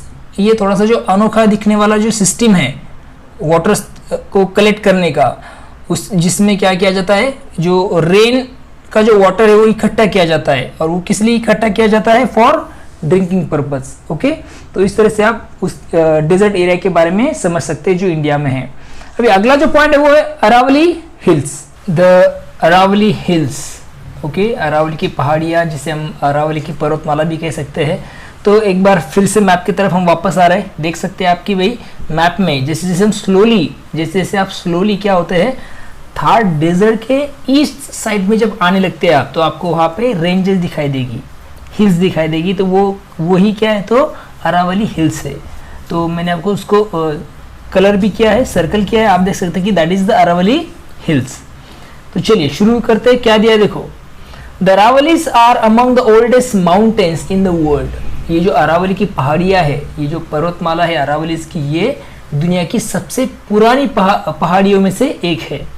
Some 2.5 billion years old. कितने? करीबन करीब 2.5 अरब साल पुरानी, इतनी पुरानी ये माउंटेन रेंजेस है अरावली की. The range has many peaks and ridges. ये जो रेंज है या जो पहाड़ी की श्रृंखला है, इसमें कई चोटियां है, पिक्स है, और बहुत सारी धाराएं भी आपको यहाँ पे दिखाई देगी, ridges. Okay, although it's highest peak mount Abu. इसका जो सबसे ऊंचा शिखर है उसका नाम क्या है? माउंट अबू. इसकी हाइट कितनी है? नियर अबाउट 1700 मीटर से भी वो थोड़ा सा ज्यादा है. Most of its hill are between 300 and 900 metres at high. अभी इसकी जो ज़्यादातर पहाड़ियाँ है उसकी ऊंचाई कितनी है? 300 से 900 मीटर के बीच में इनकी ऊंचाइयाँ है. Isn't it fascinating that a drive of about 4.5 hours can take us from Mount Abu in the Aravallis to Jodhpur in the Thar desert, a drive into a completely different geography. कितना रोचक होगा कि 4.5 घंटे में जब हम drive करके mount Abu से थार का जो रेगिस्तान है उसमें जो जोधपुर है वहाँ तक हम जाते हैं. थोड़ा सा अलग तरह का, इसका मतलब दो अलग अलग सिस्टम से. एक जगह पहाड़ियाँ है और उसके बहुत ही नज़दीक आप क्या दिखाई दे रहा है? तो डेजर्ट है थार का. तो ये एक जियोग्राफिकल टूर हो सकता है.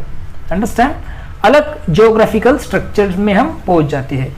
अभी ये कुछ इमेजेस आप देख रहे हैं. देखो लेफ्ट साइड में जो है कलरफुल दिख रही है ना, वो है अरावलीज का पार्ट है. ये जस्ट बियॉन्ड दिस रेंज, इस रेंज के बाद में थार डेजर्ट आता है. और राइट में देखो a part of Aravalli seen from the space. Space से अरावली रेंजेस कैसी दिखती है, अरावली हिल्स कैसी दिखती है, ये एक इमेज आप देख सकते हैं जो स्पेस से लिया गया फोटो है. लेट्स एक्सप्लोर में दिया देखो. Look at the political map in the textbook and identify the states that the range span. Did you see Delhi, Rajasthan, Haryana and Gujarat. अभी ये जो स्टेट्स है आपको आइडेंटिफाई करने हैं पॉलिटिकल मैप में. अंडरस्टैंड?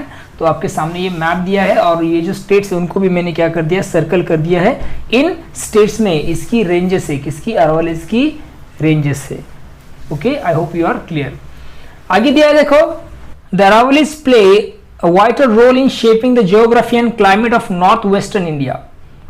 उत्तर पश्चिम जो है भारत का जो हिस्सा है, वहाँ का जो उत्तर पश्चिम का जो हिस्सा है भारत का, उसका भूगोल और उसके जो क्लाइमेट है उसको आकार देने में ये जो अरावली रेंजेस है या फिर अरावली हिल्स ये बहुत इंपॉर्टेंट रोल प्ले करती है.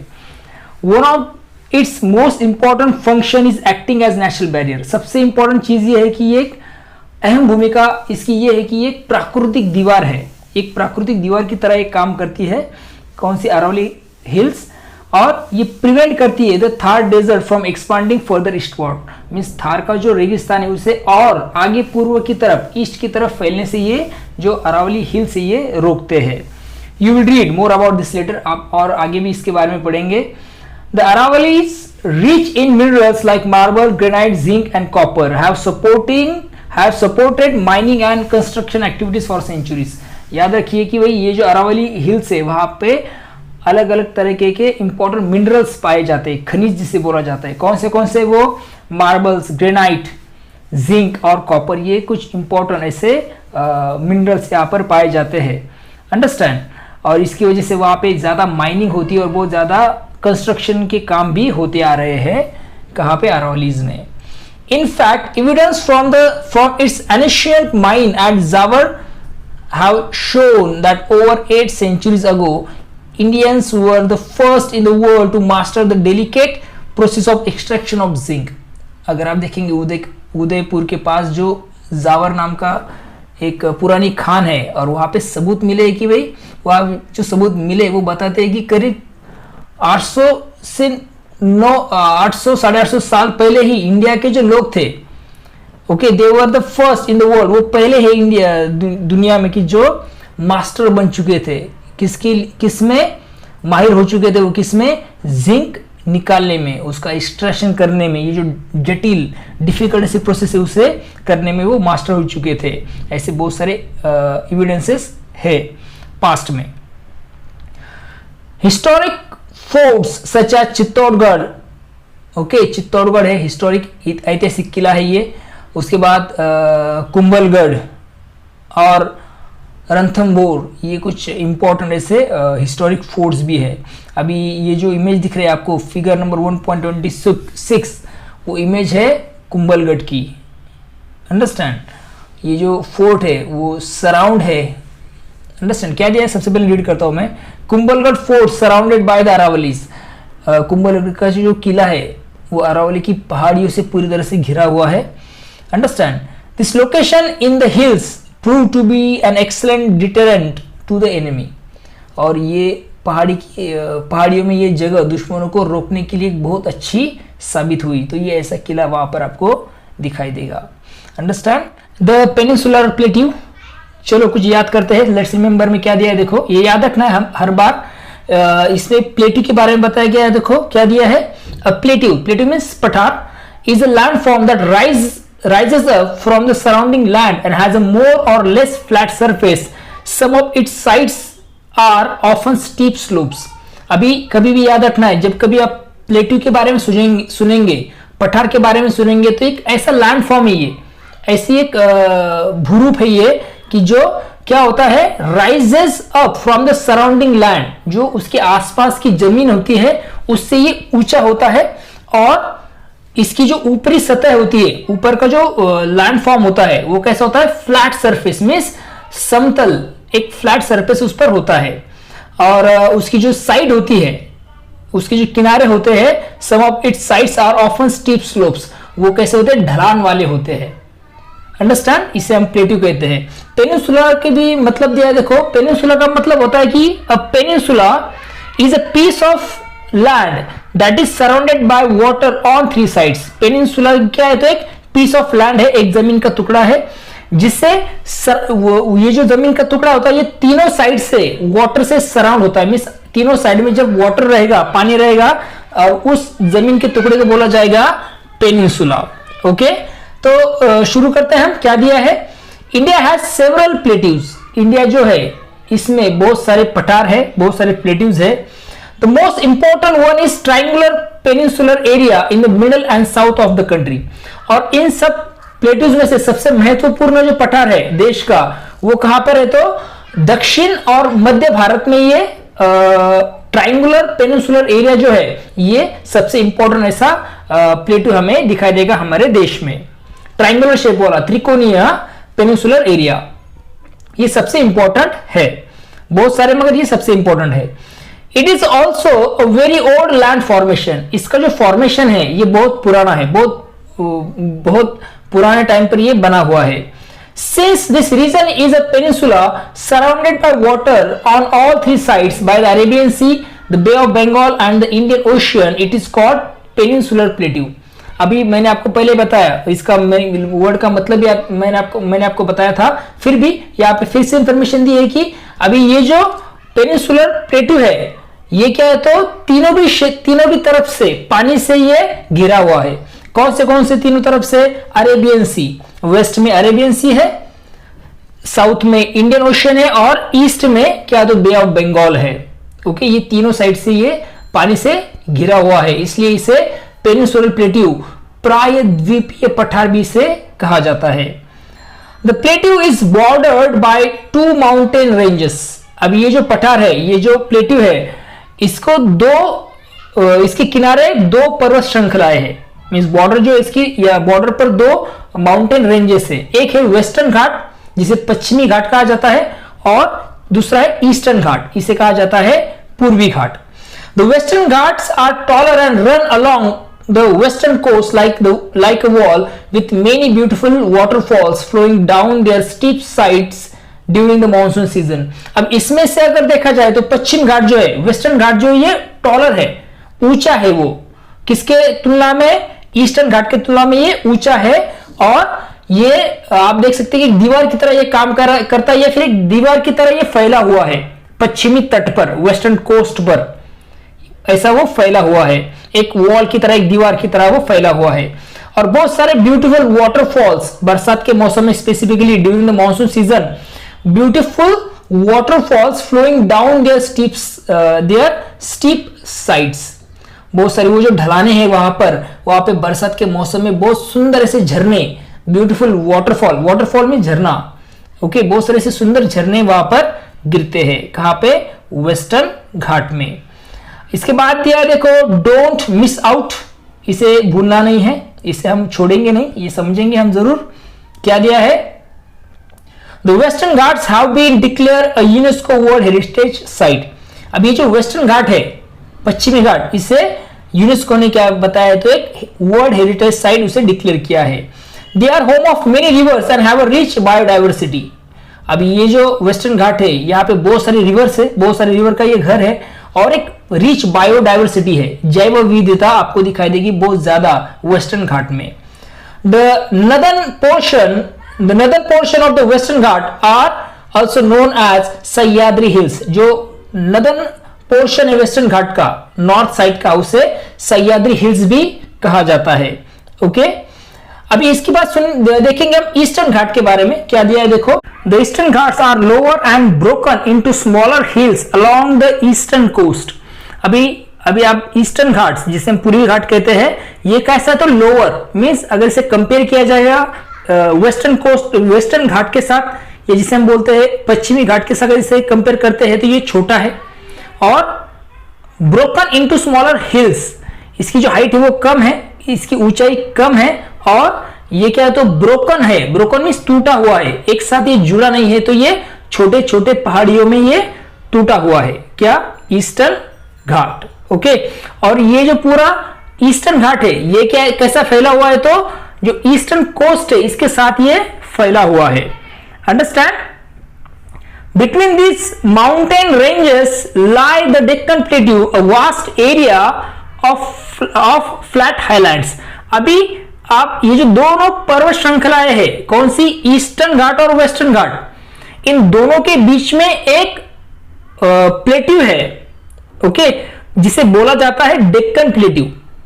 ओके, मैं आपको इसके साथ समझाता हूं। देखो, आप इमेज देख सकते हैं, ये वेस्टर्न घाट है और ये ईस्टर्न घाट है, इनके बीच को वाला जो है उसे कहा जाता है डेक्कन प्लेट्यू, और इसकी जो ऊंचाई वो ज्यादा है, और ऊपर वाला जो क्षेत्र है ये कैसा है, तो समतल है। अंडरस्टैंड? फ्लैट, ऐसा ये क्षेत्र है डेक्कन प्लेट्यू वाला। अंडरस्टैंड? इन दोनों ईस्टर्न और वेस्टर्न घाट के बीच में rivers like Godavari, Krishna and Kaveri flow across the plateau from west to east।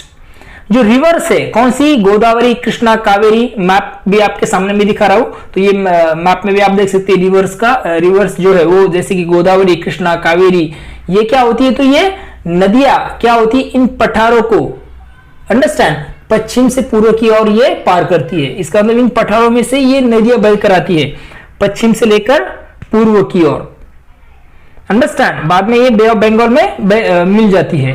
These rivers are important for farming and provide water to million of peoples. अभी ये जो नदियां है ये भारत की अर्थव्यवस्था के लिए बहुत ऐसी महत्वपूर्ण है, और बहुत सारे जो लोग हैं, ये जो नदी है ये बहुत सारे, इसका मतलब करोड़ों लोगों को ये पानी देने का काम करती है, और इसका उपयोग फार्मिंग के लिए बहुत ज्यादा है। फार्मिंग के लिए मीन्स इसका खेती के लिए बहुत ज्यादा ये इंपॉर्टेंट रोल प्ले करती है ये रिवर, क्योंकि यही वाटर पानी प्रोवाइड करती है फार्मिंग के लिए, और करोड़ों ऐसे लोगों को ये पानी देती है। आप देख सकते हैं, देखो फिजिकल मैप जो है इंडिया का, उसमें आप देख सकते हैं कि जो रिवर्स है उनके बारे में मैंने आपको पहले दिखाया। यहाँ पे भी आप देख सकते हैं कि कौन सी रिवर है जो वेस्ट से ईस्ट की तरफ फ्लो होती है। चलो आगे देखते हैं। अभी एक इमेज दी है, देखो आप देख सकते हैं कि वहां पे लिखा है figure 1.27, dense forest of Chhattisgarh home to many tribal communities. Dense means घना ऐसा जंगल है ये छत्तीसगढ़ का, और बहुत सारे जो आदिवासी समुदाय है, ट्राइबल कम्युनिटी यहां पर रहते हैं, उनका ये घर है, इतना डेंस ऐसा फॉरेस्ट है। आगे दिया है क्या दिया है देखिए। ओके चलो, this plateau is rich in minerals. ये जो प्लेट्यू है ओके, यह खनिजों के बारे में स्पेसिफिकली रिच है, बहुत ज्यादा खनिज यहाँ पे मिलते हैं, मिनरल्स यहाँ पे मिलते हैं। Forest and fertile land making it vital for Indian economy. अभी ये जो पठार है ये खनिज, मिनरल्स, जंगल और फर्टाइल लैंड, उपजाऊ जमीन से ये भरपूर है ये प्लेट्यू, और इसलिए ये भारत की अर्थव्यवस्था के लिए बहुत ऐसा महत्वपूर्ण ये प्लेट्यू है, Deccan plateau. It tilts a little to the east, understand. ये पठार थोड़ा सा पूर्व की ओर ढलान पर है, टिल्ट में सा क्रॉस है पूर्व की ओर, ये थोड़ा सा नीचे झुक जाता है, understand. So a few of the rivers in this region flow towards the bay of Bengal. इसी वजह से आप देख सकते हैं कि ज्यादातर जो नदियां है ये बे ऑफ बंगाल में क्या हो जाती तो बहती है। कौन सी नदियां मैंने आपको पहले बताया, गोदावरी, कृष्णा, उसके बाद महानदी, ये सब नदियां है। ओके क्या दिया देखो, is flowing rivers like Godavari, Krishna and Mahanadi originate here. यही नदियां डेक्कन प्लेट्यू में इनका ओरिजिनेट होता है, मींस वहां से शुरुआत होती है इनकी, गोदावरी, कृष्णा और महानदी की, और ये वाटर प्रोवाइड करती है फॉर फार्मिंग। किसके लिए, फार्मिंग के लिए, खेती के लिए नदियां वाटर प्रोवाइड करती है। इंडस्ट्रीज, उद्योग के लिए नदियां वाटर प्रोवाइड करती है। हाइड्रो इलेक्ट्रिक पावर्स, और इससे जल विद्युत, इसका मतलब इलेक्ट्रिसिटी भी जनरेट की जाती है इस पानी के साथ में। There are west flowing rivers Narmada, Tapi two which drain into the Arabian sea. कुछ नदियां है जैसे नर्मदा और तापी, ओके, ये पश्चिम की ओर बहती है, और बाद में ये जाकर किसे मिलती है तो अरेबियन सी से जाकर मिलती है। मीन्स उनका ओरिजिनेट हो रहा है कहां पर, डेक्कन प्लेट्यू में ही, मगर वो जाती की तरह तो वेस्ट की तरफ जाती है और वो जाकर मिलती है अरेबियन सी को। Dense forest on the plateau are home to tribal communities. अभी इतना घना जंगल है ये इस प्लेट्यू में, इस पठार में, तो ये बहुत सारे जो ट्राइबल लोग हैं उनका ये घर है। वहां पे बहुत ज्यादा आदिवासी समुदाय रहते हैं। कौन से आदिवासी समुदाय रहते हैं यहाँ पे, संथाल, गोंड, बैगा, भील, कोरकू, ये कुछ आदिवासी समुदाय इस प्लेट्यू पर रहते हैं। This tribes have distinct languages, traditions and way of life closely connected to nature. अभी यहाँ पे रहने वाली ये जो जनजाति है, ये जो ट्राइबल कम्युनिटीज है, इनकी अलग अलग भाषाएं हैं, उनकी अलग अलग परंपराएं हैं, ट्रेडिशंस उनके अलग अलग है, उनकी जीवन शैली भी कैसी है तो वे ऑफ लाइफ ये कैसी तो अलग है। ओके, ये पूरी तरह से एक दूसरे से अलग होते हैं। And way of life closely connected to nature, और ये सब चीजें जो है ये बहुत गहराई के साथ प्रकृति से जुड़ी हुई है। ओके, आगे क्या दिया देखो, लेट्स एक्सप्लोर, चलो जानेंगे कुछ तो भी नया। Tribal communities are largely spread over the states of Jharkhand, west Bengal, Orissa, Assam, Madhya Pradesh, Chhattisgarh, Maharashtra, Telangana and Gujarat. अभी ये जो मैंने स्टेट्स बताए कौन से, झारखंड, वेस्ट बंगाल, उड़ीसा, आसाम, मध्य प्रदेश, छत्तीसगढ़, महाराष्ट्र, तेलंगाना एंड गुजरात, इन सब स्टेट्स में ये जो आदिवासी समुदाय ये मुख्य रूप से इन राज्यों में फैले हुए हैं। आप देख सकते हैं अभी यहाँ पे क्वेश्चन भी दिया है कि आपको एग्जामाइन करना है फिजिकल और पॉलिटिकल मैप को और आपको इन राज्यों को देखना है। तो ये जो आपके सामने मैप मैंने दिखाया तो उसमें ये सब स्टेट्स को मैंने सर्कल किया है, आप देख सकते हैं। आप भी खुद जाकर उस अगर आपके पास टेक्स्ट बुक है तो उसमें जाकर एक बार देख लीजिए। Understand? Plateaus are home to many beautiful waterfalls in India. ये जो प्लेट्यूज है, ये जो पठार है भारत के, इसमें आपको बहुत सारे सुंदर ऐसे झरने देखने को मिलेंगे, ब्यूटीफुल ऐसे वाटरफॉल्स है। क्यों ये वाटरफॉल्स क्यों है? क्योंकि rivers flow over their uneven and rocky surface, क्योंकि यहां से जो बहने वाली नदियां है वो असमतल, अनइवन और रॉकी सरफेस, जिसे हम पथरीली सतह कह सकते हैं, तो उससे होकर ये गुजरती है, उससे होकर ये बहती है। बिकॉज ऑफ दैट कई बहुत सारे सुंदर ऐसे झरने, बहुत सारे सुंदर ऐसे वाटरफॉल आपको प्लेट्यूज में दिखाई देंगे, पठारों में दिखाई देंगे। Waterfalls not only attract tourist but also help in hydroelectric power generation and provide water for irrigation।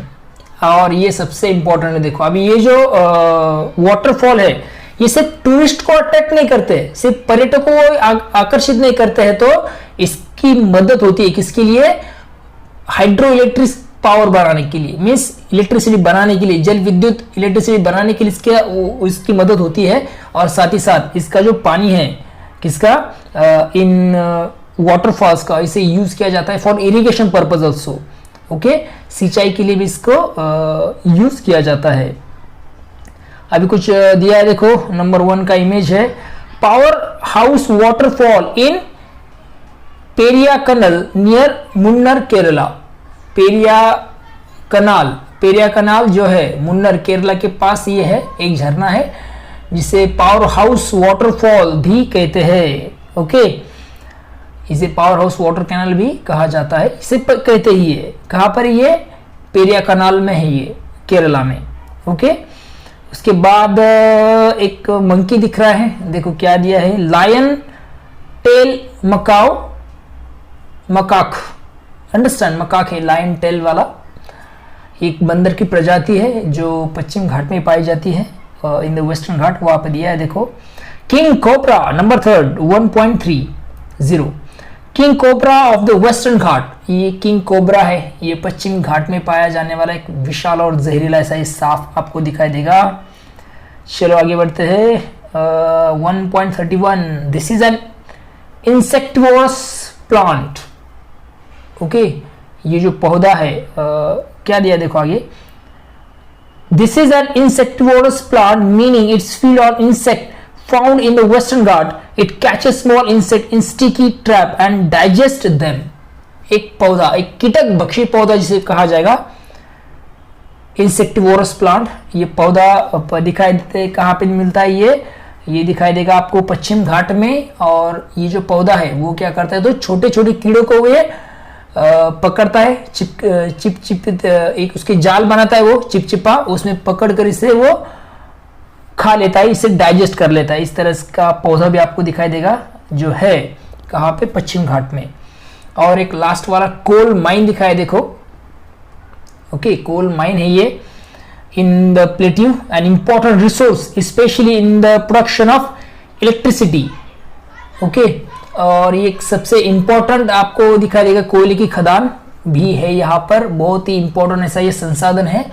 खासकर इसका उपयोग होता है बिजली बनाने के लिए, इलेक्ट्रिसिटी प्रोडक्शन के लिए इसका उपयोग होता है। Coal is a fossil fuel. कोयल, ये जो कोल है, कोयला एक जीवाश्म ईंधन है, फॉसिल फ्यूल है ये। The use of which contributes to global warming. लेकिन इसका इस्तेमाल जो है इसके इस्तेमाल से क्या होता है, तो ग्लोबल वार्मिंग जो इससे बढ़ती है, इसका मतलब इसका योगदान वहां पर भी है ग्लोबल वार्मिंग बढ़ाने के लिए। इसके बाद Mumbai on the west coast is India's financial centre. ये मुंबई है वेस्ट कोस्ट में ही है, पश्चिमी तट पर, और ये फाइनेंशियल सेंटर है इंडिया का। चलो आगे बढ़ते हैं। अभी इंडिया अमेजिंग कोस्ट लाइन, भारत का समुद्री तट जिसे हम बोल सकते हैं। तो क्या दिया देखो, India's coastline is dotted with beautiful beaches, rocky cliffs and lush green forest. आपको क्या दिखा देखा, भारत के समुद्री तट पर बीचेस है बड़े बड़े सुंदर ऐसे, और रॉकी क्लिफ्स जिसे हम पथरीली चट्टान कहेंगे, और बहुत सारे हरे भरे जंगल है, लश ग्रीन फॉरेस्ट से ये भरा हुआ है अपना इंडिया का कोस्ट लाइन। अंडरस्टैंड, समुद्री तट।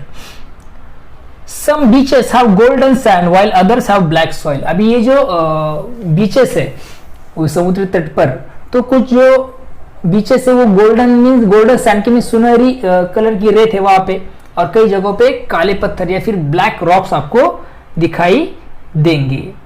अंडरस्टैंड।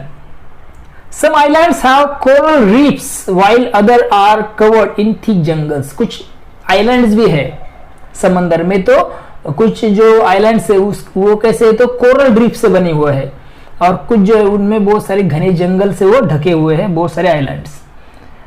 उसके बाद यह देखो, India coast are full of surprise. बहुत सारे सरप्राइज, चौंकाने वाले प्राकृतिक नजारे वहां पर है इंडिया की कोस्ट पे। The Indian coastline is cover over 7,500 kilometre long. अभी भारत का जो समुद्र तट है उसकी लंबाई लगभग कितनी है, 7,500 किलोमीटर इतनी है। कुछ एक्सप्लोर करेंगे, इसके आंसर भी आपको ये इसी आगे मिल जाएंगे, जैसे कि फिजिकल मैप देखो इंडिया का आपके स्कूल में है, ओके, वॉल पर लगा होगा कहीं तो भी, उस पर फाइंड करो उन रिवर्स के नेम जो बे ऑफ बंगाल में जाकर मिलती है। इसके पहले पॉइंट में हमने वो देखी रिवर्स कौन सी है, okay. Find out India coastal states, आगे आगे पॉइंट पर आ जाएंगे ये कोस्टल स्टेट्स कौन से है, जैसे महाराष्ट्र है, गुजरात है, केरला है, तमिलनाडु है, ओके, आंध्र प्रदेश है। तो इसे डिफरेंस करना है वेस्टर्न और ईस्टर्न कोस्ट को। और एक क्वेश्चन दिया है देखो, डू यू नो, क्या आप जानते हैं कि जो रिवर्स है जो वो स्प्लिट हो जाती है मल्टीपल स्ट्रीम में कोस्ट के पास, मींस जब वो समुद्र मिलने वाली होती है, जो वो डिवाइड हो जाती है अलग अलग, उसे हम क्या कह सकते हैं धाराओं में, तो उसे क्या कहा जाता है, तो इसे रिवर बाइफर्केशन कहा जाएगा, या फिर उसे हम बोल सकते हैं उसका नाम है देखो डेल्टा, उसे बोल सकते हैं हम, ठीक है, तो डेल्टा भी उसे कहा जाता है। चलो आगे देखते हैं। सबसे पहले शुरू करेंगे वेस्ट कोस्ट ऑफ इंडिया, भारत का कौन सा कोस्ट, वेस्ट, पश्चिमी तट। अंडरस्टैंड। तो the west coast of India stretch from Gujarat to Kerala. अभी मैंने पहले आपको बताया कौन से स्टेट्स आते हैं गुजरात से केरला तक वेस्ट कोस्ट में। गुजरात तो एक है, उसके बाद महाराष्ट्र, गोवा, कर्नाटका और केरला, ये सब स्टेट्स जो है वो आते हैं वेस्ट कोस्ट में। Understand. Most reverse here originate in the western Ghats. और यहाँ की जो रिवर्स है वो कहाँ पे ओरिजिनेट होती है, उनकी शुरुआत कहाँ पर होती है, तो ये निकलती है पश्चिम घाट से निकलती है, फ्लो स्विफ्टली एंड फॉर्म स्टैचुरीज, बहुत तेजी से बहती है और अंत में स्टैचुरीज वो बनाती है। स्टैचुरीज का फोटो आपके सामने दिया है, उसमें से देख सकते हैं कि आप किस तरह से ये बनते हैं। The coastline is shaped by alluvial deposits from short rivers and feature coves, creeks and estuaries with the Narmada and Tapti estuaries being the largest. ये जो नदियां है निकलती है, बहुत तेजी से बहती है, इसकी वजह से ये साथ में लगती है एलिवल डिपोजिट्स से, ये नदियां लेकर आती है मिट्टी जिसे बोल सकते हैं डिपोजिट, और यहाँ पे छोटी छोटी खाड़ियां बनती है, कोस जिसे बोला गया है। क्रिक्स का मतलब होता है नालियां बनती है, स्टैचूज बनती है, और आप देख सकते हैं नर्मदा और तापी का जो स्टैचूज ये सबसे बड़ी ऐसी ये स्टैचूरीज है। चलो आगे देखते हैं क्या दिया है, एक इमेज दी है उसके बारे में समझेंगे। Figure number 1.34, an aerial view of part of the west coast, note how close the hills of the western Ghats are to the Arabian sea. अब ये जो इमेज आप देख सकते हैं वो कौन सी, तो एक हवाई दृश्य है, एरियल व्यू है ये वेस्ट कोस्ट का। और जब हम ऊपर से देखते हैं इसे वेस्ट कोस्ट को, तो आप देख सकते हैं कि जो वेस्टर्न घाट है ये बहुत नजदीक आपको दिखाई देगा अरेबियन सी के। देखो वेस्टर्न घाट जहां दिख रहा है और बहुत ही नजदीक ये आपको एरिया दिखाई देगा। ये जो हिल्स है, पहाड़ियां है वेस्टर्न घाट की, वो बहुत नजदीक है ये आप देख सकते हैं। आगे दिया देखो, the western coast has many important ports and cities. ये जो वेस्टर्न कोस्ट है वहां पे बहुत सारे महत्वपूर्ण इंपॉर्टेंट से पोर्ट्स, बंदरगाह और सिटीज, शहर आपको दिखाई देंगे। These have been the centers of economic activities for millennia। और ये जो बंदरगाह है, ये जो शहर, ये हजारों वर्षों से आर्थिक गतिविधियों के केंद्र बने हुए हैं। अंडरस्टैंड। इसके बाद देखो तो ईस्ट कोस्ट, पूर्वी तट। The east coast lies between the Eastern Ghat and the bay of Bengal, stretching from the Ganga delta to Kanyakumari. अभी आपको यहां पे देखना पड़ेगा कि जो ईस्टर्न घाट है और बे ऑफ बंगाल है, उन दोनों के बीच में ये ईस्ट कोस्ट है। और ये कहां से शुरू होता है? गंगा का जो डेल्टा है वहां से लेकर कन्याकुमारी तक ये फैला हुआ है। आपको मैंने ये आपके पास जो मैप है उसमें भी आप देख सकते हैं। ये मैप मैंने आपको स्क्रीन पर दिया तो उसमें जो मैंने कलर किया रेड कलर से, आप देख सकते हैं कि that is the complete east coast. शुरू होता है कहां से? गंगा डेल्टा से लेकर कहां तक? तो कन्याकुमारी तक ये फैला हुआ है east coast. It has wide plain and major river deltas including Mahanadi, Godavari, Krishna and Kaveri. Understand. ये कैसे? तो वाइड प्लेन मीन चौड़ा सा मैदान है और कई बड़ी नदियां के डेल्टाज यहां पर पाए जाते हैं। बहुत सारी नदियों के डेल्टाज यहां पर है, जैसे कि महानदी का डेल्टा है, गोदावरी का डेल्टा है, कृष्णा, कावेरी, इन सब रिवर के डेल्टाज यहां पर बने हुए हैं। Important bodies, water bodies like Chilika lake, Pulicat lake, ये भी इंपॉर्टेंट वाटर बॉडीज वहां पर है। चिलिका, उसके बाद पुलिकट लेक। अभी पुलिकट लेक के बारे में कुछ इंफॉर्मेशन दी है ब्रैकेट में। एक लगून है वो, और इसका मतलब होता है कि एक वाटर बॉडी जो सेपरेट हो जाती है किससे? From larger bodies of water, बड़े वाटर बॉडीज से ये जब अलग हो जाती है किसी प्राकृतिक दीवार की वजह से या नेचुरल बैरियर की वजह से, उसे कहा जाता है लगून। ओके, तो ये है पुलिकट लेक। ये आप देख सकते हैं वहां पर दिखाई देते हैं। Deltas are land form at the mouth of river when it deposits sediments into a larger body of water such as an ocean, a lake or another river। अभी डेल्टा क्या है? तो एक लैंड फॉर्म है ये। और ये कब बनता है? जब कोई नदी क्या होती है, तो समंदर या फिर झील या फिर किसी बड़ी नदी में मिलने से पहले अपना सेडिमेंट वहां पर जमा करती है। अंडरस्टैंड। इससे ये डेल्टाज बनते हैं। Over time, these sediments built up, forming a triangular or fan-shaped areas. The Godavari, Krishna, Kaveri, and Mahanadi rivers create fertile deltas, making the land ideal for farming. आप देख सकते हैं कि ये जो गोदावरी, कृष्णा, कावेरी, महानदी है, ये जो नदियां है, ये ऐसे ही उपजाऊ डेल्टाज बनाते हैं, फर्टाइल डेल्टाज बनाते हैं, जो खेती के लिए बहुत इंपॉर्टेंट होते हैं। अब हम बढ़ेंगे आगे के पॉइंट पे, जो है इंडियन आइलैंड्स। इंडियन आइलैंड्स, भारत के द्वीप जिसे बोल सकते हैं हम। The Indian islands refer to the group of islands scattered across the Indian Ocean, the Arabian Sea and the bay of Bengal which form part of Indian territory. अब ये जो भारतीय द्वीप है, ये ऐसे द्वीप है जो कहां पर मिले दिखाई देंगे आपको? ये स्कैटर्ड है, फैले हुए हैं। कहां पर? हिंदी महासागर, इंडियन ओशियन, अरेबियन सी और बे ऑफ बंगाल में ये फैले हुए हैं। और ये भारत के भौगोलिक क्षेत्र से का ये हिस्सा है, इंडियन टेरिटरी का ये हिस्सा है। India has two major island groups, Lakshadweep in Arabian Sea and the Andaman Nicobar islands in the bay of Bengal. दो मेजर ऐसे आइलैंड ग्रुप्स हैं इंडिया के पास। एक लक्षद्वीप जो अरेबियन सी में है, और दूसरा है अंडमान एंड निकोबार आइलैंड जो बे ऑफ बंगाल में आपको दिखाई देगा, वहां पर वो स्थित है। These islands have unique wildlife, एक यूनिक ऐसी विशेष ऐसी उनके पास क्या तो वाइल्ड लाइफ है। इन जो द्वीप है, ये जो आइलैंड है, वहां पर आपको विशेष ऐसे वन्य जीवन आपको दिखाई देंगे। ब्यूटीफुल बीचेस, सुंदर ऐसे समुद्र तट है। कोरल रीफ्स आपको दिखाई देंगी, चट्टाने हैं कोरल से बनी हुई। वोल्केनोज, कई जगहों पे तो ज्वालामुखी भी है।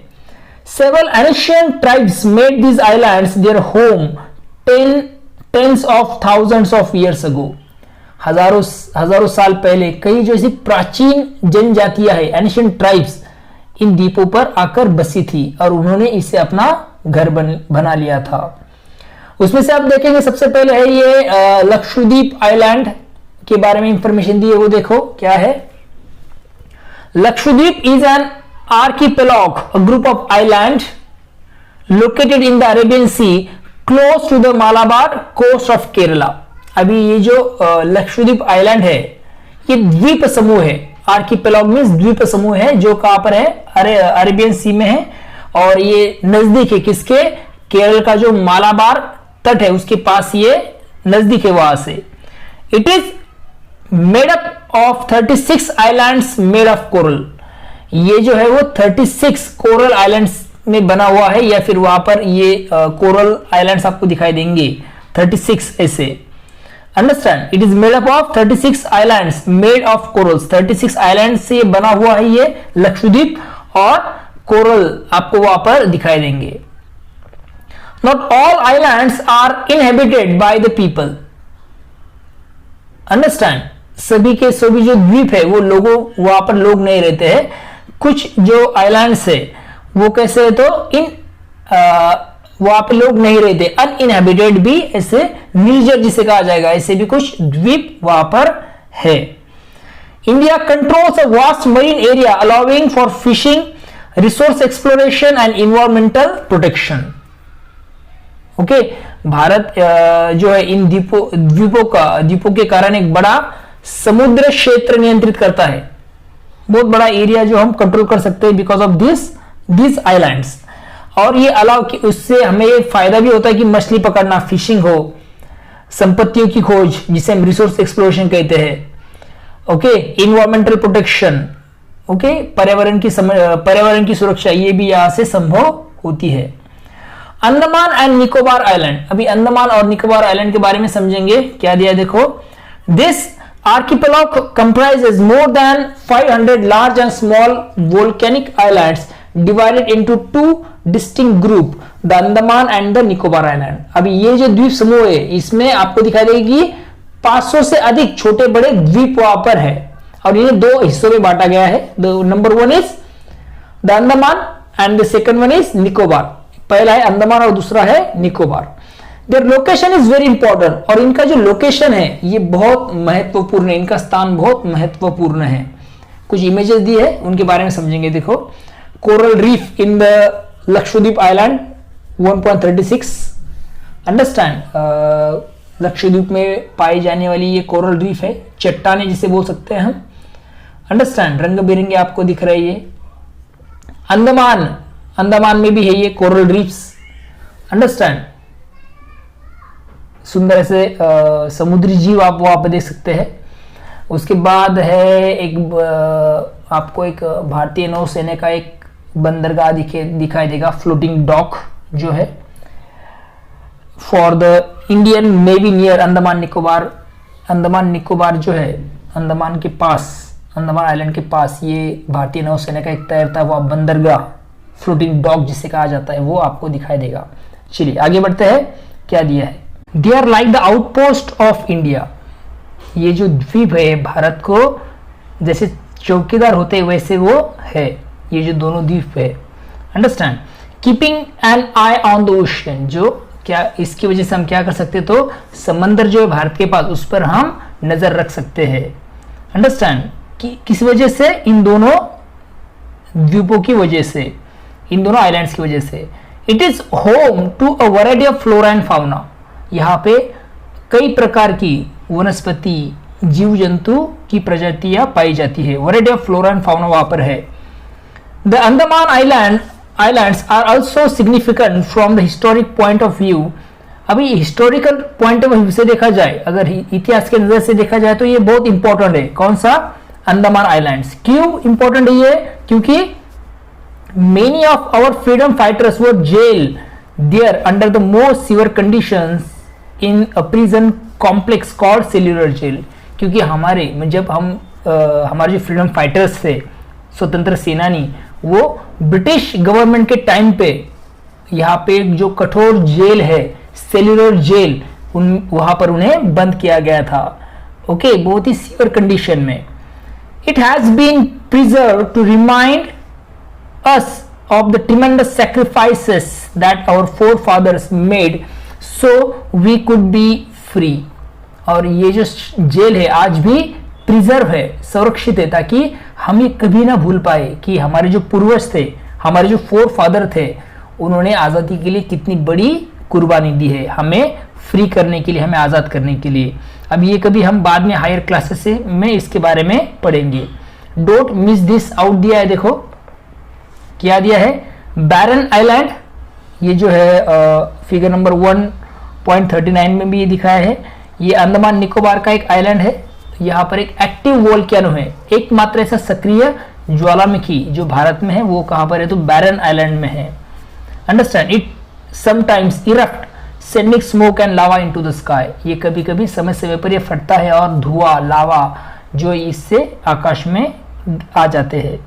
तो आप एरियल व्यू दिया है, देखो यहाँ पे एरियल व्यू मीन्स एक ऊपर से इसका व्यू है किसका, एक्टिव वोल्केनो का, बैरन आइलैंड का, जो और भारत में एकमेव है।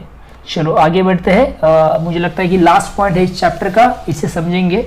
The delta in waste Bengal and the Sundarban, पश्चिम बंगाल का डेल्टा और सुंदरबन, इनके बारे में हम समझेंगे। जैसे हम ट्रैवल बैक करते हैं from the islands toward the eastern side of the Himalaya via the bay of Bengal, we come to the Sundarbans. जैसे हम वापस आते हैं उन द्वीपों से, उन आइलैंड से, कहां पर, ईस्टर्न साइड ऑफ हिमालय, जो हिमालय के ईस्टर्न साइड है, बे ऑफ बंगाल से जब हम ऊपर आते हैं ईस्टर्न साइड ऑफ हिमालय, तब हम पहुंच जाते हैं कहां पे, तो बे ऑफ हम पहुंच जाते हैं कहां पे, हम पहुंच जाते हैं सुंदरबन पर। Understand, this is located in the delta of Ganga Brahmaputra and their tributaries. और ये जो है वो लोकेटेड है कहां पे, ये क्षेत्र कहां पर है, तो गंगा ब्रह्मपुत्र और उनकी जो सहायक नदियां है वहां पर ये डेल्टा बना हुआ है। This delta has a unique combination of river, sea and land. और ये जो डेल्टा है ये एक यूनिक कॉम्बिनेशन है, ओके, अनोखा ऐसा मिलन यहां पर होता है नदी, समंदर और जमीन का। About half of it is located in India, लगभग आधा जो ये हिस्सा है वो भारत में है और बाकी का जो है वो बांग्लादेश में है, rest is in Bangladesh. Image में भी आप देख सकते हैं उसे, ठीक है, देख लो इमेज में अभी शेयर कर रहा हूं आपके साथ, इंडिया का इमेज है, तो आप देख सकते हैं कि आधा सुंदरबन इंडिया में और आधा बांग्लादेश में है। Understand, this is also UNESCO's heritage site. ये जो है वो सुंदरबन जो है ये यूनेस्को का एक विश्व धरोहर स्थल है, हेरिटेज साइट है ये, इसके रूप में भी यूनेस्को ने इसे घोषित किया है। क्यों इसे घोषित किया है, क्योंकि Sundarbans are home to many species including the royal Bengal tiger. बहुत सारे कई प्रकार के जीव जंतु यहाँ रहते हैं और सबसे प्रसिद्ध रॉयल बंगाल टाइगर यहाँ पर है। इसकी वजह से यूनेस्को ने इसे क्या बनाया, तो एक वर्ल्ड हेरिटेज साइट भी बनाया है। Understand, do remember to look at the map and identify where the delta is. अभी मैंने आपको दिखाया, फिर भी एक बार दिखा देता हूँ, सर्कल किया हुआ जो है वो ही सुंदरबन डेल्टा है। फिगर नंबर 1.40 देखिए, mangroves of the delta in the Sundarbans of West Bengal. ये आप देख सकते हैं कि सुंदरबन, पश्चिम बंगाल का जो सुंदरबन डेल्टा है वहां पर ये मैनग्रोव्स के जंगल भी आपको दिखाई देंगे।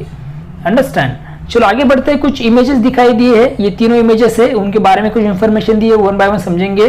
Left to right, top to bottom, ऊपर से नीचे और लेफ्ट से राइट के साइड तक। अंडरस्टैंड, पहली जो इमेज है वो टॉप से लेकर सेवन सिस्टर्स वाटरफॉल मेघालय, ये सेवन सिस्टर का वाटरफॉल है, ओके, मेघालय में ये वाटरफॉल जो दिख रहा है वो इंडिया मेघालय में ये सेवन सिस्टर वाटरफॉल है। लेफ्ट साइड का जो डांस करने वाले जो लोग दिख रहे हैं, स्पेसिफिकली जो लोग कुछ तो भी फेस्टिवल सेलिब्रेट कर रहे हैं, वो कौन सा है, the Shad Suk Mynsiem festival is celebrated by the Khasi people as a form of gratitude towards the nature. Nature के प्रति आभार व्यक्त करते हुए ये उत्सव मनाया जा रहा है। कौन से लोग, ये खासी जो जनजाति है वो ये सेलिब्रेट कर रहे हैं, उनका स्पेसिफिक ट्रेडिशनल पहराव किए हुए हैं।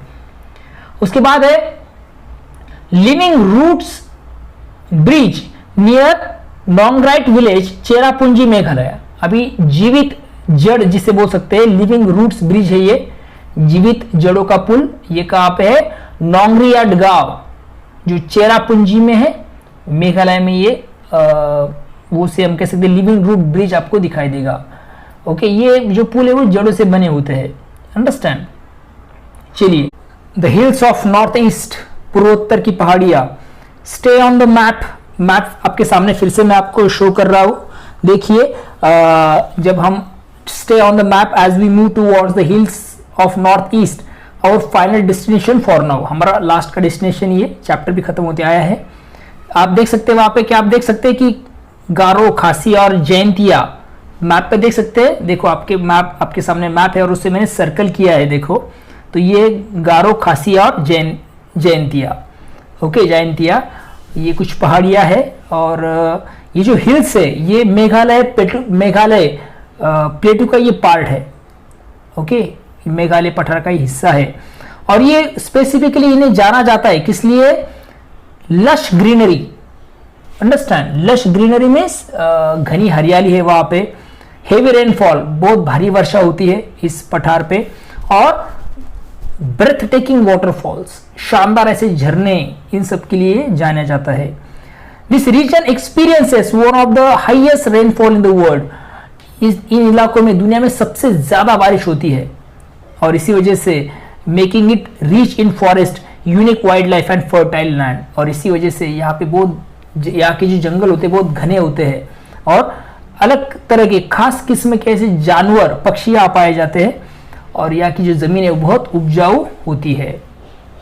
चलिए आगे देखेंगे, डोंट मिस आउट, जरूर देखें, हमें इसे देखना है, हमें समझना है क्या दिया है। क्या दिया है देखो, माउलिनोंग गांव, माउलिनोंग गांव जो है सिचुएटेड इन द ईस्ट खासी हिल ऑफ मेघालय। ये जो मेघालय का जो ईस्ट खासी हिल्स है वहां पर ये गांव है, okay. Is renowned as the cleanest village Asia, और ये एशिया का सबसे साफ गांव माना जाता है, okay. This picturesque village is famous for its well maintained cleanliness, bamboo dustbins and eco friendly living practices.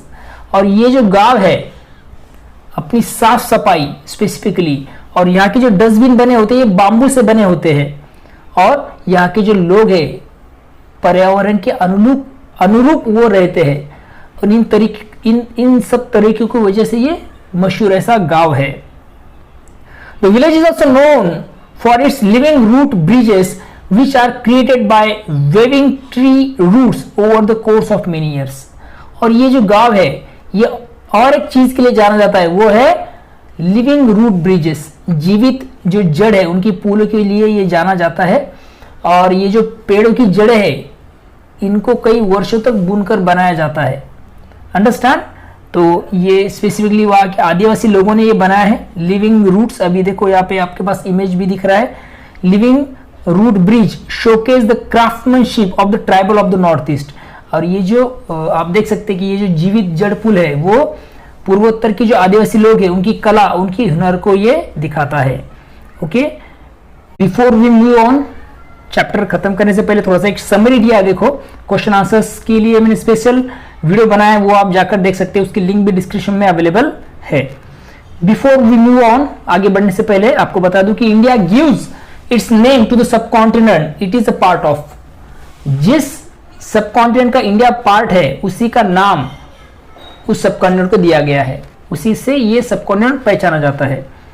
It has many diverse geographical features, यहाँ बहुत तरह के भौगोलिक क्षेत्र पाए जाते हैं भारत में, इंडिया में। Ranging from the snowy Himalaya to the heat of the Thar desert. Snowy Himalaya है, बर्फ से ढके हुए हिमालय, गर्म ऐसा थार डेजर्ट है।